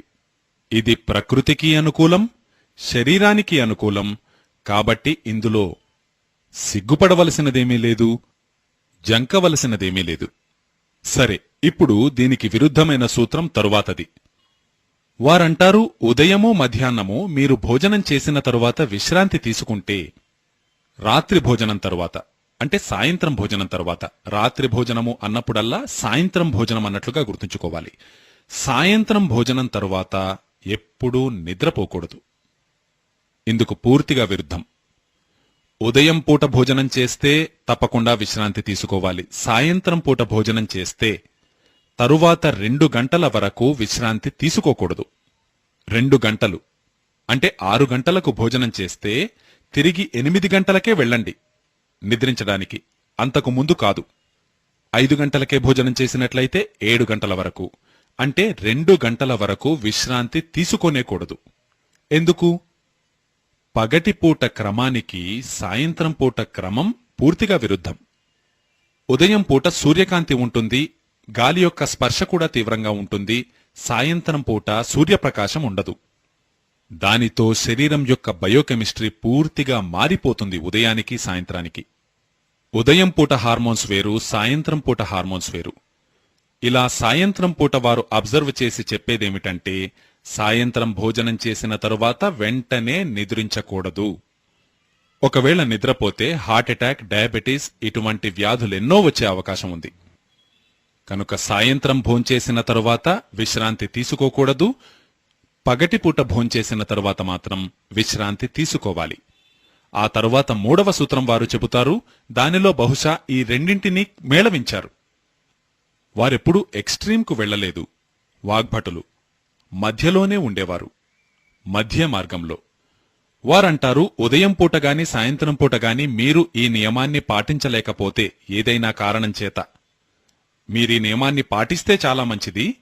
ఒకవేళ మీరీ నియమాలని పాటించలేకపోతే 10 నిమిషాల పాటు వజ్రాసనంలో తప్పకుండా కూర్చోవాలి. ఉదయము సాయంత్రము 2 పూటల. పగటిపూట మీరీ నియమాన్ని పాటించలేకపోతే, అంటే భోంచేసిన తరువాత మీరు విశ్రాంతి తీసుకోలేకపోతే, అలాగే సాయంత్రం పూట కూడా భోంచేసిన తరువాత 2 గంటల వరకు నిద్రించకూడదు అన్న నియమాన్ని కూడా మీరు పాటించలేకపోతే, ఏదైనా కారణం వల్ల, కారణమేదైనా, వారంటారు వజ్రాసనంలో తప్పకుండా 10 నిమిషాల పాటు కూర్చోవాలి. వజ్రాసనం అంటే మీ అందరికీ తెలుసు కదా, ఈ కాళ్లను ఇలా వెనుకకు మడిచి, అంతే 10 నిమిషాల పాటు. పగటిపూట సాయంత్రం పూట కూడా. ఇంకా ప్రాణాయామము యోగముల విషయంలో పతంజలి మహర్షి చెప్పారు, భోజనం చేసిన తరువాత వేయవలసిన ఏకైక ఆసనం ఇదే, మరి ఏ ఇతర ఆసనాన్ని మీరు వేయకూడదు. అలాగే పతంజలి మహర్షి అంటారు, పతంజలి మహర్షి వాగ్భటులకు తరువాతి కాలంలో వచ్చినవారు. వారంటారు, వజ్రాసనంలో కూర్చున్న వ్యక్తి యొక్క శరీరం వజ్రతుల్యంగా మారుతుంది, అంటే దృఢంగా తయారవుతుంది, ఎంతో దృఢంగా, శక్తిమంతంగా. నేను భారతదేశంలో ఎంతో మందిని చూశాను. గాంధీజీనైతే నేను నా కళ్లతో చూడలేదు, కాని శోభాకాంతిజీ చూశారు. గాంధీజీ గంటల తరబడి వజ్రాసనంలో కూర్చునేవారు, గంటల తరబడి. మరి ఆయన్ని చూస్తే పూర్తిగా బక్కచిక్కిన శరీరం, ఆంగ్లేయుల లాఠీ దెబ్బలు తినడానికి ఎప్పుడూ సన్నద్ధం.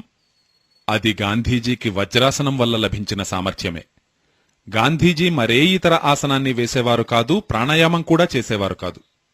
ఉదయం పూట వ్యాహ్యాళికి మాత్రం వెళ్లేవారు, కాని ఎప్పుడు అవకాశం దొరికినా ఈ వజ్రాసనంలో కూర్చునేవారు, ఎప్పుడు అవకాశం దొరికినా. అలా గంటల తరబడి. ఎంతో మంది ఆయన 3 గంటల పాటు వజ్రాసనంలో అలాగే అటు ఇటు కదలకుండా కూర్చుని లేఖలు వ్రాస్తూనే ఉండడం చూశారు. పుస్తకాలు చదవడం చేస్తూ ఉండేవారు. కనుక 10 నిమిషాలైతే కనీసం మీరు కూర్చోవాలి. ఎంత ఎక్కువసేపు వీలైతే అంత ఎక్కువసేపు మీరు కూర్చుంటే మంచిది. అలా చేస్తే శరీరంలో ఎన్నో క్రియలు పూర్తిగా పటిష్టంగా కొనసాగుతూ ఉంటాయి. ఇలా 3 సూత్రాలయ్యాయి. ఇప్పుడు 4వ సూత్రం చెబుతున్నాను. వాగ్భటులంటారు, మీరు భోజనం చేసే సమయంలో మీ మనస్సు చిత్తము పూర్తిగా ప్రశాంతంగా ఉండాలి. చిత్తము మనస్సు 2 స్థితులుంటాయి, చిత్తమొకటి మనస్సొకటి. మోడర్న్ సైన్స్లో చిత్తము మనస్సు అని 2 లేవు. వారు బ్రెయిన్ అంటారు, మైండ్ అంటారు. మైండ్ వేరు, మనస్సు వేరు. బ్రెయిన్ వేరు, చిత్తం వేరు.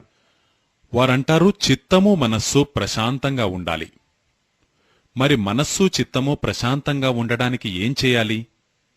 బహుశా అందుకేనేమో మన దేశంలో భోజనం చేయడానికి ముందు భజన చేసే పరంపర ప్రచారంలో ఉంది. లేదు, భగవంతుణ్ణి ప్రార్థించాలి భోజనం చేయడానికి ముందు. మీరు భోజనం చేయడానికి ముందు భగవంతుణ్ణి ప్రార్థిస్తూ ఏమైనా శ్లోకాన్ని చెబుతూ ఉంటే మీ మనస్సు చిత్తము ప్రశాంతంగా ఉంటాయి. కనుక భోజనం చేయడానికి ముందు మనస్సును చిత్తాన్ని ప్రశాంతంగా ఉంచుకోవాలి. ఏదైనా భజన ద్వారా గాని, ఏదైనా భగవంతుని ప్రార్థన ద్వారా గాని, ఏదైనా మంత్రం ద్వారా గాని, శ్లోకం ద్వారా గాని మీకు ఎలా వీలైతే అలా చేయండి. మరొక సూత్రం ఎంతో ప్రధానమైనది. నిజానికి దీని గురించి ఎల్లుండి చెప్పాలి, అయితే ఈరోజే ఎందుకు చెబుతున్నానంటే అది దీనికే సంబంధించినది గనుక. వాగ్భటులొకచోట వ్రాస్తారు, మీరు విశ్రాంతి ఎప్పుడు తీసుకున్నా, పగలైనా సాయంత్రమైనా, ఎప్పుడూ దిక్కులను దృష్టిలో ఉంచుకుని పడుకోవాలి. ఇప్పుడిక్కడ వాస్తుశాస్త్రం జొరబడింది. వాస్తుశాస్త్రం కూడా విజ్ఞానమే. వారంటారు, ఈ వాస్తుశాస్త్రాన్ని దృష్టిలో ఉంచుకుని పడుకోవాలి. ఏ విధంగా? మీరు పడుకున్నప్పుడల్లా మీ తల సూర్యుని వైపు ఉండేటట్లు పడుకోవాలి. అంటే తూర్పుకు తల పెట్టి పడుకోవాలి. కాళ్ళు పశ్చిమానికి ఉంటాయి. అలాగే వారంటారు, ఒకవేళ మీరేదైనా కారణం చేత తూర్పు వైపు తల పెట్టలేని పరిస్థితి వస్తే దక్షిణం వైపు తలను పెట్టి పడుకోవాలి. సౌత్. కాబట్టి ఈస్ట్ గాని లేదు సౌత్ కాని పడుకున్నప్పుడల్లా తల ఎప్పుడూ తూర్పు వైపే ఉండాలి. కాళ్ళు ఎప్పుడూ పశ్చిమానికి ఉండాలి. ఏమైనా తప్పనిసరి పరిస్థితి వస్తే రెండవ స్థానం దక్షిణం. దక్షిణం వైపు తల ఉండాలి, ఉత్తరం వైపు కాళ్లుండాలి. తరువాతి సూత్రంలో వాగ్భటులంటారు, ఉత్తరం వైపుకు తల పెట్టి ఎప్పుడూ పడుకోకూడదు. ఉత్తరం నార్త్. ఆ తరువాతి సూత్రంలో వారు వ్రాస్తారు, ఉత్తర దిశ మృత్యువు యొక్క దిశ. పడుకోవడం విషయంలో మాత్రం ఉత్తర దిశ మిగతా అన్ని పనుల విషయంలోనూ మంచిదే. చదువుకోవాలన్నా, వ్రాయాలన్నా, ఏదైనా అభ్యసించాలన్నా ఉత్తరం దిశగా తిరిగి చేయాలి. కాని పడుకోవడానికి మాత్రం ఉత్తర దిశ పూర్తిగా నిషిద్ధం. వాగ్భటులిలా వ్రాసినది చదివిన తరువాత నేను ఎన్నో చోట్ల పరిశీలించాను. నేను ఎన్నో పల్లెటూళ్లకు వెళ్లి చూశాను. పల్లెటూళ్లలో నేను కొన్ని అంత్యక్రియలకు వెళ్లి గమనించాను. నేను చూసినదేమిటంటే, అక్కడ అంత్యక్రియలను నిర్వహించే పంతులుగారు మొట్టమొదటగా చెప్పే విషయం, చనిపోయిన వ్యక్తి తలను ఉత్తర దిశగా ఉంచి పడుకోబెట్టండి. అదే మొదటి మంత్రం. మొట్టమొదటి మంత్రంలోనే ఆ విషయాన్ని చెబుతారు, చనిపోయిన వ్యక్తి తల ఉత్తరం వైపుకు ఉంచి పడుకోబెట్టమని. మన దేశంలో ఆర్య సమాజ స్థాపకులైన దయానంద సరస్వతి గారు, వారు సంస్కారాలుంటాయి కదా, మన దేశంలో సంస్కారాలుంటాయి. జన్మ సంస్కారము, గర్భాధాన సంస్కారము, అంత్యేష్టి సంస్కారము, ఇలా అంతిమ క్రియలు కూడా ఒక సంస్కార ప్రక్రియే. వారు ఒక పుస్తకం రాశారు, సంస్కార విధి. అందులో మొదటి సూత్రం మృత్యువుకు సంబంధించినది ఉంటుంది. దానిలో మొట్టమొదటగా వారు చెప్పేది, మృతుని శరీరాన్ని ఉత్తర దిశగా తలను ఉంచి పడుకోబెట్టాలి. ఆ తరువాత విధి ప్రారంభించాలి. ఇప్పుడు ఇది వాగ్భటులు చెప్పినది, దయానందులు చెప్పినది. ఇప్పుడు నేను దీనికి విజ్ఞాన శాస్త్రాన్ని జోడించి చెబుతున్నాను. ఎందుకు? ఈరోజు మన ఈ మస్తిష్కం ఈ ఎందుకు అన్నది తెలియకుండా అంగీకరించదు. ఎందుకలా చేయాలి? దానికి కారణం ఎంతో సూటిగా చెప్పబడింది. ఆధునిక విజ్ఞాన శాస్త్రం అంటుంది, మీ శరీరము ఇంకా మీ భూమి, ఈ రెండింటికి మధ్యలో ఒక శక్తి పనిచేస్తూ ఉంటుంది. భూమికి శరీరానికి మధ్య. దాన్ని మనం గురుత్వాకర్షణ శక్తి అంటాం, గ్రావిటేషనల్ ఫోర్స్. ఇప్పుడిది ఎలా పనిచేస్తుంది? మీకు తెలుసు కదా, భూమి యొక్క ఉత్తర ధ్రువము, భూమి యొక్క దక్షిణ ధ్రువము, ఇవి రెండూ తీవ్రమైన గురుత్వాకర్షణ శక్తిని కలిగి ఉంటాయి. భూమి యొక్క ఉత్తర దిశ, భూమి యొక్క దక్షిణ దిశ గురుత్వాకర్షణ విషయంలో ఒక అయస్కాంతంలా పనిచేస్తాయి. మీ శరీరం ఉంది కదా, మీ ఈ శరీరానికి ఇది ఉత్తరం. మీ శరీరానికి శిరస్సు ఉత్తరం, పాదములు దక్షిణం. మీ యొక్క ఉత్తర దిశ, భూమి యొక్క ఉత్తర దిశ. మీరు ఉత్తర దిక్కుకు తలపెట్టి పడుకున్నప్పుడు వాగ్భటాచార్యులు అలా పడుకోవద్దు అంటారు. కాని మీరు ఒకవేళ ఉత్తర దిక్కుకు తలపెట్టి పడుకుంటే మీ యొక్క ఉత్తర దిశ ఇంకా ఈ భూమి యొక్క ఉత్తర దిశ రెండూ సమాంతరమవ్వడంతో ఫోర్స్ ఆఫ్ రిపల్షన్ పనిచేస్తుంది. విజ్ఞాన శాస్త్రం ఇలా చెబుతుంది, ఫోర్స్ ఆఫ్ రిపల్షన్ అంటే వికర్షణ శక్తి. ఇప్పుడు ఇది ఉత్తర దిక్కనుకోండి, మీరు ఇటువైపు తలపెట్టి పడుకున్నారు. అలా పడుకోవడం వల్ల ఉత్తర దిక్కు నుంచి మీ శరీరంపై ఒక వికర్షణ శక్తి పనిచేస్తుంది. అంటే ఆ వికర్షణ శక్తి మీ శరీరంలో నెట్టుతున్నట్లుగా ఒక పనిచేస్తుంది. దాని ప్రభావం వల్ల మీ శరీరంలో ఒక సంకోచ క్రియ జరుగుతుంది, కాంట్రాక్షన్.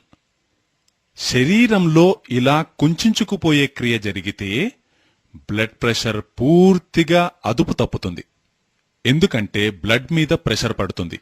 శరీరం మీద ప్రెషర్ పడింది కదా, శరీరమంతా రక్తముంది, ఆ రక్తం మీద కూడా ప్రెషర్ పడుతుంది.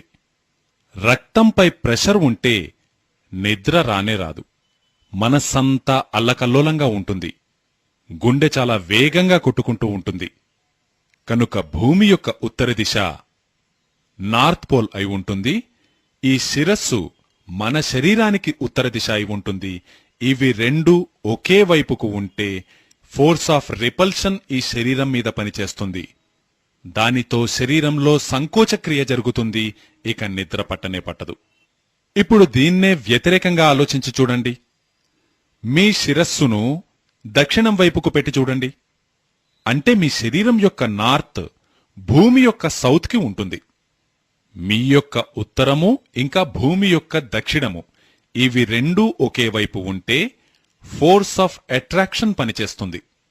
ఆ ధ్రువం మీ శరీరంపై లాగే క్రియను చేస్తుంది. ఈ రకమైన లాగడం అనే క్రియ జరిగినప్పుడు, ఇప్పుడు ఉదాహరణకు ఇది దక్షిణ దిక్కు అనుకోండి, మీరటువైపు తలపెట్టి పడుకున్నప్పుడు ఎవరైనా మిమ్మల్ని లాగుతున్నారనుకోండి, అలా లాగడం వల్ల మీ శరీరం కొద్దిగా సాగుతుంది. ఇలా రబ్బర్ని లాగుతాం కదా, ఎలాస్టిసిటీ, అదేవిధంగా శరీరం కొద్దిగా విస్తరిస్తుంది. శరీరంలో ఎప్పుడైతే ఈ విస్తరించే క్రియ జరిగిందో అప్పుడు రిలాక్సేషన్ కలుగుతుంది. మీరు ఒళ్ళు విరుచుకుంటూ ఉంటారు కదా, పూర్తిగా ఒంటిని సాగదీస్తారు. అప్పుడు మీకెలా అనిపిస్తుంది? ఎంతో రిలాక్స్డ్గా అనిపిస్తుంది. ఎందుకంటే శరీరాన్ని మీరు కొద్దిగా లాగడం వల్ల శరీరం కొద్దిగా సాగుతుంది. దానితో మీరెంతో రిలాక్సేషన్ ఫీల్ అవుతారు. అందుకే వాగ్భటులన్నారు, దక్షిణం వైపు మీరు శిరస్సును పెట్టి పడుకుంటే మీ శరీరంపై ఫోర్స్ ఆఫ్ అట్రాక్షన్ పనిచేస్తుంది. అదే ఉత్తరం దిశగా మీరు శిరస్సు పెట్టి పడుకుంటే మీ శరీరంపై ఫోర్స్ ఆఫ్ రిపల్షన్ పనిచేస్తుంది. ఈ ఫోర్స్ ఆఫ్ రిపల్షన్ మీ శరీరాన్ని నొక్కినట్లు చేస్తుంది. అదే మీరు దక్షిణ దిశగా తలను పెట్టి పడుకుంటే అది మీ శరీరాన్ని లాగినట్లు చేస్తుంది. ఇలా లాగడం అనే క్రియ నొక్కడం అనే క్రియకు పూర్తిగా విరుద్ధమైనది. నొక్కడం శరీరాన్ని సంకోచానికి గురిచేస్తే, లాగడం శరీరాన్ని వ్యాకోచానికి గురిచేస్తుంది. వ్యాకోచం వల్ల మీరు ప్రశాంతంగా నిద్రించగలుగుతారు, కానీ సంకోచం వల్ల మీరు నిద్రపోలేరు. అందుకే వారెంతో అద్భుతమైన విశ్లేషణనిచ్చారు. నా విశ్వాసం ప్రకారం ఈ విశ్లేషణ జీవితంలో అన్ని రకాలైన మానసిక రోగాలను తొలగించగలిగేది. ఎందుకంటే మీరు ప్రశాంతంగా నిద్రపోగలుగుతున్నారు అంటే ఇక మీరు ఎన్నో రోగాల నుంచి బయటపడ్డట్లే. చక్కటి భోజనము, ప్రశాంతమైన నిద్ర, ఇంకేం కావాలి? మీరు ప్రశాంతంగా నిద్రపోగలిగి మీ బ్రెయిన్పై ఎప్పుడు ఫోర్స్ ఆఫ్ అట్రాక్షన్ యొక్క ప్రభావం పడాలంటే దక్షిణ దిశగా తలపెట్టి పడుకోవడం మంచిది, లేదంటే తూర్పు వైపు తలపెట్టి పడుకోవడం మంచిది. ఇప్పుడు ఈ తూర్పులో ఉన్న విశేషమేమిటి? తూర్పును గురించి భూమిపై రీసెర్చ్ చేసేవారందరూ చెప్పేదేమిటంటే తూర్పు న్యూట్రల్. ఈ తూర్పు దిక్కుంది కదా, ఇది న్యూట్రల్. కాబట్టి అక్కడ ఫోర్స్ ఆఫ్ అట్రాక్షను అధికంగా లేదు, ఫోర్స్ ఆఫ్ రిపల్షను అధికంగా లేదు. ఒకవేళ ఉన్నా కూడా ఒకదానినొకటి న్యూట్రలైజ్ చేసుకుంటాయి. కనుక తూర్పు వైపు తలపెట్టి పడుకుంటే మీరు న్యూట్రల్గా ఉంటారు. దానితో మీకు తేలికగా నిద్రపడుతుంది, హాయిగా నిద్రపడుతుంది. మరి పశ్చిమం విషయం? పశ్చిమం విషయంలో ఇంకా రీసెర్చ్ జరగవలసి ఉంది. వాగ్భటులు మాత్రం ఆ విషయంలో మౌనం వహించారు. ఏ విధమైన విశ్లేషణను వారు పశ్చిమ దిశ గురించి చెప్పలేదు. ఇక ప్రస్తుతం రీసెర్చ్లైతే జరుగుతున్నాయి. వాటి ఫలితమేమైనా తేలితే నేను ఆ విషయాన్ని మీకు చేరవేసే ప్రయత్నం చేస్తాను. పశ్చిమ దిక్కుపై నిదురించే విషయంలో నిజానికి పశ్చిమ దిక్కుపై ఎన్నో పరిశోధనలు జరిగాయి. వాస్తుశాస్త్రజ్ఞులు ఎన్నో పరిశోధనలు చేశారు, పశ్చిమంలో ఏముండాలి ఏముండకూడదు అని. అయితే పడుకోవడం విషయంలో మాత్రం, స్లీప్ కి సంబంధించి మాత్రం పశ్చిమ దిశపై చాలా తక్కువ ప్రయోగాలు జరిగాయి. తూర్పు దిక్కుపై జరిగాయి, దక్షిణ దిశపై ఇంకా ఎక్కువ జరిగాయి. ఉత్తర దిక్కుపైన అయితే అన్నిటికంటే ఎక్కువగా ప్రయోగాలు జరిగాయి. కాబట్టి ఈ మూడు దిక్కులను దృష్టిలో ఉంచుకుని పడుకోవాలి. తూర్పు వైపు తలపెట్టి పడుకుంటే మరీ మంచిది, లేదంటే దక్షిణం వైపు తలపెట్టి పడుకోవచ్చు. ఇక దీని తరువాత సూత్రం ఇంకా గమ్మత్తుగా ఉంటుంది, చాలా ఇంట్రెస్టింగ్గా ఉంటుంది. వాగ్భటులు ఎవరు తూర్పు వైపు తలపెట్టి పడుకోవాలో, ఎవరు దక్షిణం వైపు తలపెట్టి పడుకోవాలో చెబుతారు. వారొక కేటగిరీ తయారు చేశారు. వారంటారు, సాధువులు, సన్యాసులు, బ్రహ్మచర్యాన్ని పాటించేవారు, గృహస్థులు కానివారు, లౌకికమైన మోహమాయలకు దూరంగా ఉండేవారు వీరందరూ తూర్పు వైపే తల ఉంచి పడుకోవాలి ఎల్లప్పుడూ. ఇక ప్రపంచాన్ని నడిపేవారు, ఇంటిని నడిపేవారు, భార్యతో సహా పడుకునేవారు, పిల్లలతో సహా పడుకునేవారు వీరందరూ దక్షిణం వైపునే తలపెట్టుకుని పడుకోవాలి. ఇప్పుడిక్కడ పూర్తిగా క్లియర్ అయిపోయింది. ఈ విషయంలో ఏ విధమైన కన్ఫ్యూజన్ ఉండకూడదు. మీరందరూ గృహస్థ జీవనం గడిపేవారు, లోకాన్ని నడిపేవారు, ఇంటిని నడిపేవారు. కాబట్టి మీరు మాత్రం ఈరోజే మీ బెడ్ యొక్క పొజిషన్ని సరిచేసుకోండి. అందరూ దక్షిణం వైపునే తలను పెట్టుకుని పడుకోవాలి. మరి నా వంటివారు, పెళ్లి చేసుకోకుండా బ్రహ్మచారులుగా ఉండేవారు వగైరా వగైరా, వీరు తూర్పు దిక్కునే తలపెట్టుకుని పడుకోవాలి. సాధువుగారు, సాధ్విగారు ఎవరైనా తమ జీవితంలో నైష్ఠిక బ్రహ్మచర్యాన్ని పాటించాలనుకునే వారందరూ, సాధువులు, మహాత్ములు, సంతులు వీరందరూ తూర్పు వైపునే తలపెట్టుకుని పడుకోవాలి. ఇక మీ వంటి గృహస్థులు, లౌకిక వ్యవహారాలను నడిపేవారు దక్షిణ దిక్కునే తలపెట్టుకుని పడుకోవాలి. ఇక ఈ విషయంలో ఏ విధమైన కన్ఫ్యూజన్ లేదు. మీరు మీ విషయం గుర్తుంచుకోండి, నేను నా విషయం గుర్తుంచుకుంటాను. సరే, ఈ రోజుకి సూత్రాలివే. ఇక మీరు ప్రశ్నలు అడగవచ్చు. Note question. సౌత్ డైరెక్షన్లో శరీరం లాగబడుతుంది అన్నారు కదా మీరు. Note answer. శిరస్సు దక్షిణ దిక్కులో ఉన్నప్పుడు. Note question. అవునండి. అయితే మరి హైట్ తక్కువగా ఉన్న పిల్లలను సౌత్ డైరెక్షన్లో తల ఉంచి పడుకోబెడితే? Note answer. తప్పకుండా పడుకోబెట్టండి. ఎత్తు తక్కువగా ఉంది అని మీకనిపిస్తున్న పిల్లలను దక్షిణ దిక్కున తల ఉంచి పడుకోమనండి. 3-4 ఏళ్లలో తేడా మీకే తెలుస్తుంది. పొడుగు పెరగడం మీరే గమనిస్తారు. రాజీవ్ భాయ్, నిన్న మీరు చెప్పారు ఉదయం నిద్రలేవడంతోటే నీళ్లు త్రాగమని. కాని జైన ధర్మంలో సూర్యోదయమైన 48 నిమిషాల తరువాతే త్రాగమని ఉంది. మరి ఈ విషయంలో ఏం చేయమంటారు? నిజమే. జైన ధర్మంలో ఏదైతే సూర్యోదయమైన 48 నిమిషాల తరువాత అని చెప్పబడిందో ఆ నియమం చాలా సరియైనది, ఖచ్చితమైనది. అయితే ఆ నియమం ఏమిటి అనేది మనం అర్థం చేసుకోవాలి. ఆ నియమం ఎటువంటిదంటే, ఈ నీరు ఉంది కదా, ఈ నీటిలో ఎన్నో రకాల జీవరాశులుంటాయి. ఇప్పుడిది కొద్దిగా సూక్ష్మమైన విషయం. నిజానికి నేను అందులోకి వెళ్లదలుచుకోలేదు, కానీ మీరడిగారు కనుక చెబుతున్నాను. నీటిలో ఎన్నో సూక్ష్మజీవరాశులుంటాయి. మీరు కావాలనుకుంటే లెన్స్ పెట్టి చూస్తే మీకు కోటానుకోట్ల సూక్ష్మక్రిములందులో కనిపిస్తాయి. అటూ ఇటూ పరిగెడుతూ ఉంటాయి. వాటిని చూస్తే మనకసలు నీళ్లు త్రాగాలనే అనిపించదు. ఇది విషయం. అయితే ఉదయం పూట ఏం జరుగుతుందంటే, మీ నోటిలో ఉండే లాలాజలం నేను చెప్పినట్లుగా ఎన్నో మెడిసినల్ క్వాలిటీస్ తోటి ఉంటుంది. అందుకే మీరు ఉదయం నిద్ర లేచిన వెంటనే నీళ్లు త్రాగితే ఆ నీటిలోని అనేక జీవరాశులు చనిపోయే అవకాశం అధికంగా ఉంది. జైన దర్శనం చెప్పేదేమిటంటే, నిష్కారణమైన హింస నుంచి రక్షించుకోండి, హింస నుంచి కాపాడుకోవాలి. ఇది ఆదర్శం. కాని అనవసరమైన హింస నుంచైతే తప్పనిసరిగా కాపాడుకోవాలి. అంటే అవసరం లేకపోతే హింస చెయ్యకూడదు.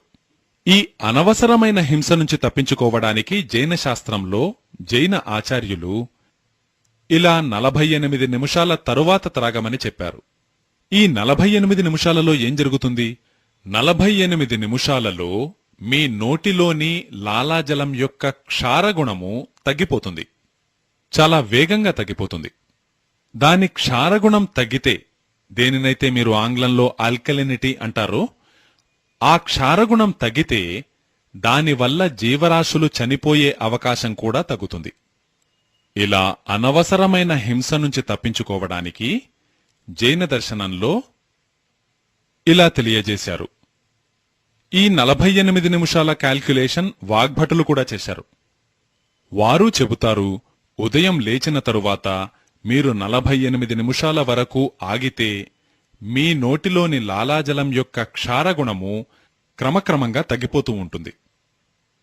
కనుక నిద్రలేచిన వెంటనే నీళ్లు త్రాగడం విషయంలో మీరు జైన దర్శనాన్ని అనుసరించేవారైతే 48 నిమిషాల విషయాన్ని దృష్టిలో ఉంచుకోండి. కాని మీరు జైన దర్శనాన్ని పాటించకపోతే మాత్రం మీ విషయంలో దీనికి సంబంధించిన హింసలు అహింసలు అంత ప్రధానం కాకపోవచ్చు. కానీ దీనిని అనుసరిస్తే మాత్రం మీకు మంచిది. మరి మీరు అడగవచ్చు, 48 నిమిషాల వరకు ఏం చేయాలి? కూర్చుని ఉండాలా? మీరు భగవన్నామాన్ని జపిస్తూ ఉండవచ్చు కదా. భగవన్నామాన్ని జపించండి, మంత్రాన్ని జపించండి, ఏదో ఒకటి చేయండి. ఆ తరువాత నీళ్లు త్రాగండి. ఆ పైన మీ దినచర్యను ప్రారంభించండి. ఈ మధ్య మార్గాన్ని మీకు చెబుతున్నాను. సరే, చెప్పండి. మీరు తేనె ఇంకా నెయ్యి విరుద్ధమైనవని చెప్పారు. కానీ బిడ్డ పుట్టిన తరువాత ఈ తేనె మరియు నెయ్యిని తినిపించే పరంపర ఒకటి ఉంది. మరి అది ఎలా? ఈ సంస్కారం ఉంది కదా. పుట్టిన బిడ్డ చేత తేనె ఇంకా నెయ్యి నాకించే సంస్కారం. ఈ సంస్కారాన్ని అనుసరించే విషయంలో కొన్ని జాగ్రత్తలను పాటించవలసిన అవసరం ఉంది. ఆయుర్వేదాన్ననుసరించి మీరు ఆ జాగ్రత్తలు పాటించకపోతే మాత్రం ఎంతో ఇబ్బందులు కలుగుతాయి. ఆయుర్వేదం ప్రకారం తేనె ఇంకా నెయ్యి ఒకే మోతాదులో ఎప్పుడు తీసుకున్నా అది విషమే. అయితే భారతదేశంలో తమ పిల్లల విషయంలో ఇలా చేసే పరంపర కొనసాగుతూ ఉంది. కానీ భారతదేశంలో అందరూ అలా చేయరు. అయితే ఎవరైతే ఇలా తేనెను నెయ్యను నాకిస్తారో వారితో నేనడిగాను. ఇలా కొన్ని వర్గాలకు చెందిన వారి ఈ పరంపరను అనుసరిస్తూ ఉంటారు. వారిని నేనడిగాను. వారు నాకెంతో తెలివిగా ఒక సమాధానం చెప్పారు. వాగ్భటులను అనుసరించి అది కూడా సరి అయినదే. వారంటారు, మేము తేనె మరియు నెయ్యి కలిపి నాకించిన మాట వాస్తవమే. అయితే దానిలో గోమూత్రాన్ని కూడా కలిపిన తరువాతనే, లేదు గోమయం యొక్క రసాన్ని కలిపిన తరువాతనే. ఈ గోమూత్రము గోమయం విషయం వచ్చినప్పుడు నాకు వెంటనే మనసులో మెదిలేది, పంచగవ్యాలు తయారు చేస్తారు కదా, పంచామృతములు, పంచగవ్యము. అందులో తేనె నెయ్యి కూడా ఉంటాయి. అయితే గోమూత్రంతో సహా, లేదు గోమయం యొక్క రసంతో సహా. ఆ తరువాత మేము కొన్ని ప్రయోగాలు చేసి చూశాం. ఈ తేనె మరియు నెయ్యిలో గోమూత్రాన్ని కలపడం వల్ల దాని విషప్రభావం ఏమైనా తగ్గిందా అని. నేను రేపుగాని ఎల్లుండిగాని ఈ విషయంపై మరింత వివరంగా చర్చిస్తాను. గోమూత్రాన్ని కలపడంతోటే తేనె ఇంకా నెయ్యి ఒకదానితో ఒకటి కలవడానికి సిద్ధపడతాయి. అంటే వాటి శత్రుత్వం తగ్గిపోతుంది. ఎందుకంటే గోమూత్రంలో ఒక కెమికల్ ఉంది, సల్ఫర్. ప్రపంచంలో ఈ సల్ఫర్కు ఒక ప్రత్యేకత ఉంది. దానిని రెండు విష పదార్థాల మధ్య ఉంచితే ఆ రెండు పదార్థాల యొక్క విష ప్రభావాన్ని తగ్గిస్తుంది, తన ప్రభావాన్ని మాత్రం పెంచుకుంటుంది. అలా సల్ఫర్ పెరుగుతుంది. ఇలా నేను కొంతమందిని అడిగినప్పుడు వారు చెప్పారు, మేము తేనె ఇంకా నెయ్యి కలిపి ఇస్తున్నమాట వాస్తవమే. అయితే గోమూత్రాన్ని కూడా కలిపి, గోమూత్రాన్ని ఒక చుక్కగాని 2 చుక్కలు గాని కలిపి. బహుశా వారికి అలా చేయడం వల్ల అనుకూలంగా ఉండవచ్చు. కాని మీరు మాత్రం అలా చెయ్యవద్దనే నా విన్నపం. ఒకవేళ నాకించాలనుకుంటే కేవలం నెయ్యినైనా నాకించండి, లేదు కేవలం తేనెనైనా నాకించండి. రెండింటినీ కలిపి మాత్రం నాకించకండి. అయితే ఒకే కండిషన్లో, ఆ పసిబిడ్డకు ఏదైనా దారుణమైన రోగముంటే తప్ప. కొన్ని రోగాల విషయంలో విషమే ఔషధంగా పనిచేస్తుంది. ఎన్నో రోగాలకు విషం ఔషధంగా పనిచేస్తుంది. అటువంటి కండిషన్లో పసిబిడ్డకు ఇవి రెండూ కలిపి ఇవ్వవచ్చు. ఉదాహరణకు, ఒక దారుణమైన రోగముంటుంది. ఇది చాలామంది పిల్లలకు వస్తుంది. వారు పుట్టడంతోటే వారి చర్మం యొక్క రంగు మారిపోవడం మొదలవుతుంది. ఎంతోమంది పిల్లల్ని నేను చూశాను. వారు పూర్తిగా రాగి రంగులోకి మారిపోతారు. ఈ రాగి ఉంటుంది కదా, కాపర్, తామ్రవర్ణం. ఆ రంగులోకి పిల్లల చర్మం మారిపోతూ ఉంటుంది. ఆ పిల్లలకు తప్పకుండా తేనె ఇంకా నెయ్యి కలిపి నాకించవలసి ఉంటుంది. లేకుంటే అది నయం కాదు. వారికి అది సరిపోతుంది. ఇలా ప్రత్యేక పరిస్థితుల్లో తప్పితే సామాన్యంగా మాత్రం అందరికీ అలా ఇవ్వడం మంచిది కాదు. అయ్యా, ఆయుర్వేద ఔషధాలతో సహా ఈ ఇంగ్లీషు మందులను కూడా తీసుకోవచ్చా? అస్సలు తీసుకోకండి. ఆయుర్వేద ఔషధం మీదనే మీరు పరిపూర్ణ విశ్వాసముంచి మీరు తీసుకుంటే దానివల్లనే మీకు పూర్తిగా మెరుగైపోతుంది. దానితో పాటుగా అలోపతి మందులను తీసుకుంటే దానివల్ల మేలు జరగడం పోయి చెడు పరిణామాలు మాత్రం తప్పకుండా జరుగుతాయి. అర్జున వృక్షం బెరడును మీరు తీసుకోమని చెబుతున్నారు కదా, దానివల్ల మూత్రపిండాల్లో రాళ్లు వచ్చే అవకాశం ఏమన్నా ఉందా? అర్జున వృక్షం బెరడు తీసుకోవడం వల్ల మూత్రపిండాల్లో రాళ్లు వచ్చే అవకాశం దాదాపు శూన్యం. అయితే మీరు సున్నం ఎక్కువగా తింటే మాత్రం మూత్రపిండాల్లో రాళ్లు తయారయ్యే అవకాశం ఉంది. అర్జున వృక్షం బెరడు వల్ల మూత్రపిండాల్లో రాళ్లు రావడం అన్నది నేను ఈ రోజు వరకు ఎక్కడా వినలేదు. ఎందుకంటే అర్జున వృక్షం బెరడులో ఉన్న కాల్షియం చాలా తక్కువ మోతాదులో ఉంటుంది. పైగా ఉన్నది కూడా తేలికగా అరుగుతుంది, తేలికగా డైజెస్ట్ అవుతుంది. మీరు సున్నం ఎక్కువగా తీసుకుంటేనే మూత్రపిండాల్లో రాళ్లొచ్చే అవకాశం ఉంది. చెప్పండి. Note question. మూత్ర విసర్జన చేసిన తరువాత నీళ్లు త్రాగితే మంచిదా, లేదు ముందు త్రాగితే మంచిదా? Note answer. రేపటి వరకు వేచి ఉండండి. రేపు చెప్పబోయే దానిలో మీకు దీని సమాధానం వస్తుంది. అయ్యా మీరడగండి. ఏమిటి, కషాయమా? కషాయం సాయంత్రం కూడా త్రాగవచ్చు, కాని ఉదయం పూటే త్రాగితే మంచిది. సాయంత్రం కూడా త్రాగవచ్చు, అయితే ఉదయం త్రాగడం వల్లనే చాలా మంచిది. సాయంత్రం త్రాగడం వల్ల నష్టమేమీ లేదు, కానీ ప్రయోజనం కూడా చాలా తక్కువ. మీరు కషాయం వల్ల ఎక్కువ ప్రయోజనాన్ని పొందాలనుకుంటే మాత్రం ఉదయమే త్రాగాలి. అయ్యా చెప్పండి.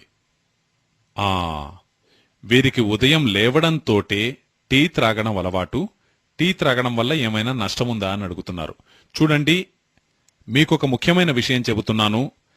టీ త్రాగడం వల్ల ప్రధానమైన నష్టం అందులోని చక్కెర వల్ల.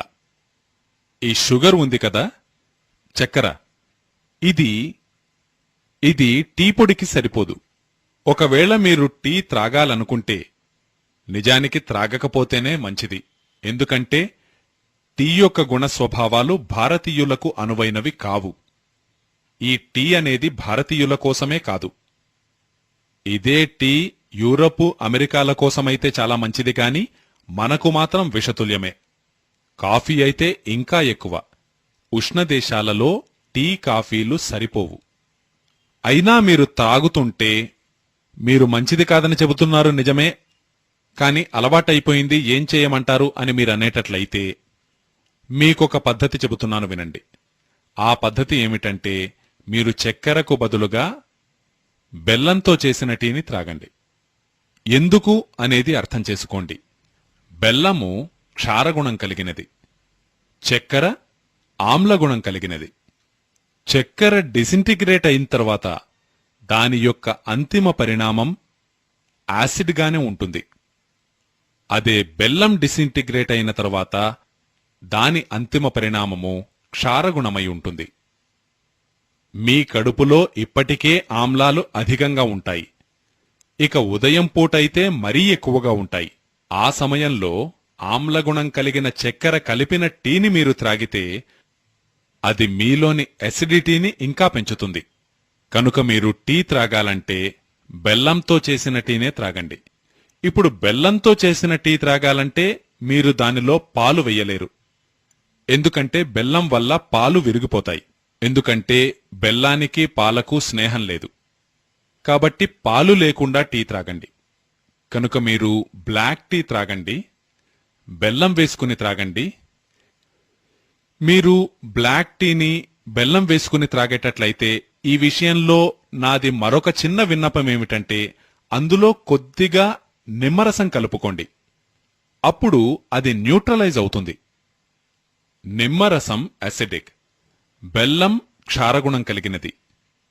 కాబట్టి బెల్లం యొక్క క్షారగుణాన్ని న్యూట్రలైజ్ చేయాలంటే నిమ్మరసాన్ని కలిపిన బ్లాక్ టీని త్రాగడం మంచిది. సరేనా? అలా చేయండి. అయితే అది త్రాగడానికి ముందు మంచినీళ్లు తప్పకుండా త్రాగండి, మర్చిపోకండి. చెప్పండి. అందుకే నేను చెప్పాను కదా, బెల్లంలో క్షారగుణముంది, నిమ్మరసంలో ఆమ్లగుణముంది. ఈ క్షారము ఆమ్లము కలిసినప్పుడు న్యూట్రలైజ్ అవుతుంది. మీ కడుపులోకి క్షారతత్వం అధికంగా వెళ్లడం కూడా నాకిష్టం లేదు. ఎందుకంటే క్షారతత్వం కూడా దేహానికి నష్టం వాటిల్లి చేస్తుంది. బెల్లం వేయడంతో పెరిగిన క్షారగుణాన్ని 2-3 చుక్కలు నిమ్మరసం వేయడం వల్ల అది న్యూట్రలైజ్ అయిపోతుంది కాబట్టి మీరు జీవితాంతం ఏ ఇబ్బంది లేకుండా త్రాగగలుగుతారు. మీకు వీలైతే పచ్చి ఆకులతో చేసిన టీనే త్రాగండి. మీకు బజార్లో దొరికే ఈ టీ డస్ట్ ఇది మీరెవ్వరికీ మంచిది కాదు. మీకు పచ్చి ఆకులతో చేసిన తేనీరు లభించేటట్లయితే దానివల్ల కలిగే కనీస ప్రయోజనమేమిటంటే అది యాంటీ ఆక్సిడెంటల్ ప్రాపర్టీ కలిగినది. ఎందుకంటే పచ్చి ఆకులను నేరుగా తీసుకుని ఎండబెట్టి మీరు తయారు చేస్తున్నారు గనుక. అది మీరిప్పుడు త్రాగుతున్న పొడితో చేసిన టీ కంటే మంచిది, కొద్దిగా మంచిది. ఎన్నో దేశాలలో భోజనం చేసేటప్పుడు వజ్రాసనంలో కూర్చుని భోంచేయడం మనం చూస్తూ ఉంటాం. Note answer. అవును, ఈస్టర్న్ కంట్రీస్లో కొద్దిగా చేస్తారు. ఇండోనేషియాలో, మలేషియాలో, కొద్దిగా మంగోలియాలో చూస్తే అక్కడ కూడా ఇలా చేస్తూ ఉంటారు. వారు వజ్రాసనంలో కూర్చుని భోజనం చేయవచ్చు గాని వజ్రాసనంలో కూర్చుని భోంచేయడం మీకు అంత అనుకూలం కాదు. మీకు భోజనం చేసిన తరువాత వజ్రాసనంలో కూర్చోవడమే అనుకూలము. భోజనం చేయడానికి సుఖాసనము లేదా గొంతు కూర్చోవడం, ఇవి రెండే అనుకూలం. ఎందుకిలా అంటే ఒక్కరోజు ఆగండి, ఎల్లుండి నేనెలాగో ఎక్స్ప్లెయిన్ చేస్తాను. నేను మరొక విషయాన్ని గమనించాను. ఇక్కడి వారు భోజనమైన తరువాత తేనె తీసుకుంటూ ఉంటారు. అది జీర్ణశక్తికి సహకరిస్తుందని. తీసుకోండి, నేనేమీ వారించలేదే. అయితే మీరు జైన దర్శనాన్ని పాటించేవారైతే మాత్రం తీసుకోకండి. మీరు మీ జీవితంలో జైన దర్శనాన్ని పాటించేవారు కాకపోతే మాత్రం మీరు తేనె తీసుకోవడానికి ఏ ఇబ్బంది లేదు. జైన దర్శనాన్ని పాటించేవారి విషయంలో మాత్రం నేను స్ట్రిక్ట్గా చెబుతాను చేయవద్దని. ఎందుకంటే దానిలో హింస అహింసల ప్రస్తావన వస్తుంది. ఈ తేనె అనేది అనేక జీవరాశుల సమూహం. ఇంకా పెద్ద తేనెటీగల తేనెలో ఎక్కువ జీవరాశులు. నీరు ఎంత తీసుకోవాలి అనేది ఒక్కొక్కరికి ఒక్కో విధంగా ఉంటుంది. దానికి సంబంధించిన సూత్రాన్ని చెబుతున్నాను. ప్రతి వ్యక్తి ఎంత నీరు త్రాగాలి? మీరు మీ బరువు తూచుకోండి. మీ బరువు 60 కిలోలనుకోండి. దానిని 10 చేత భాగించండి. అప్పుడు 6 వస్తుంది. ఆ సంఖ్య నుంచి 2 తీసివేయండి, 4 వస్తుంది. కనుక 24 గంటల్లో మీరు 4 లీటర్ల నీళ్లు త్రాగాలి. మీ బరువు 70 కిలోలైతే 10 తోటి భాగిస్తే 7 వస్తుంది. దాని నుంచి 2 తీసివేస్తే 5 వస్తుంది. 24 గంటల్లో మీరు 5 లీటర్ల నీళ్లు త్రాగాలి. అలాగే 40 కిలోల బరువున్న వారు 10 తోటి భాగిస్తే 4 వస్తుంది, 2 తీసివేస్తే 2 వస్తుంది. కనుక 24 గంటల్లో వారు 2 లీటర్ల నీళ్లు త్రాగాలి. మీ బరువులను బట్టి మీరు ఎంతెంత నీరు త్రాగాలో నిర్ణయించుకోండి. బరువును 10 చేత భాగించి 2 తీసివేయాలి.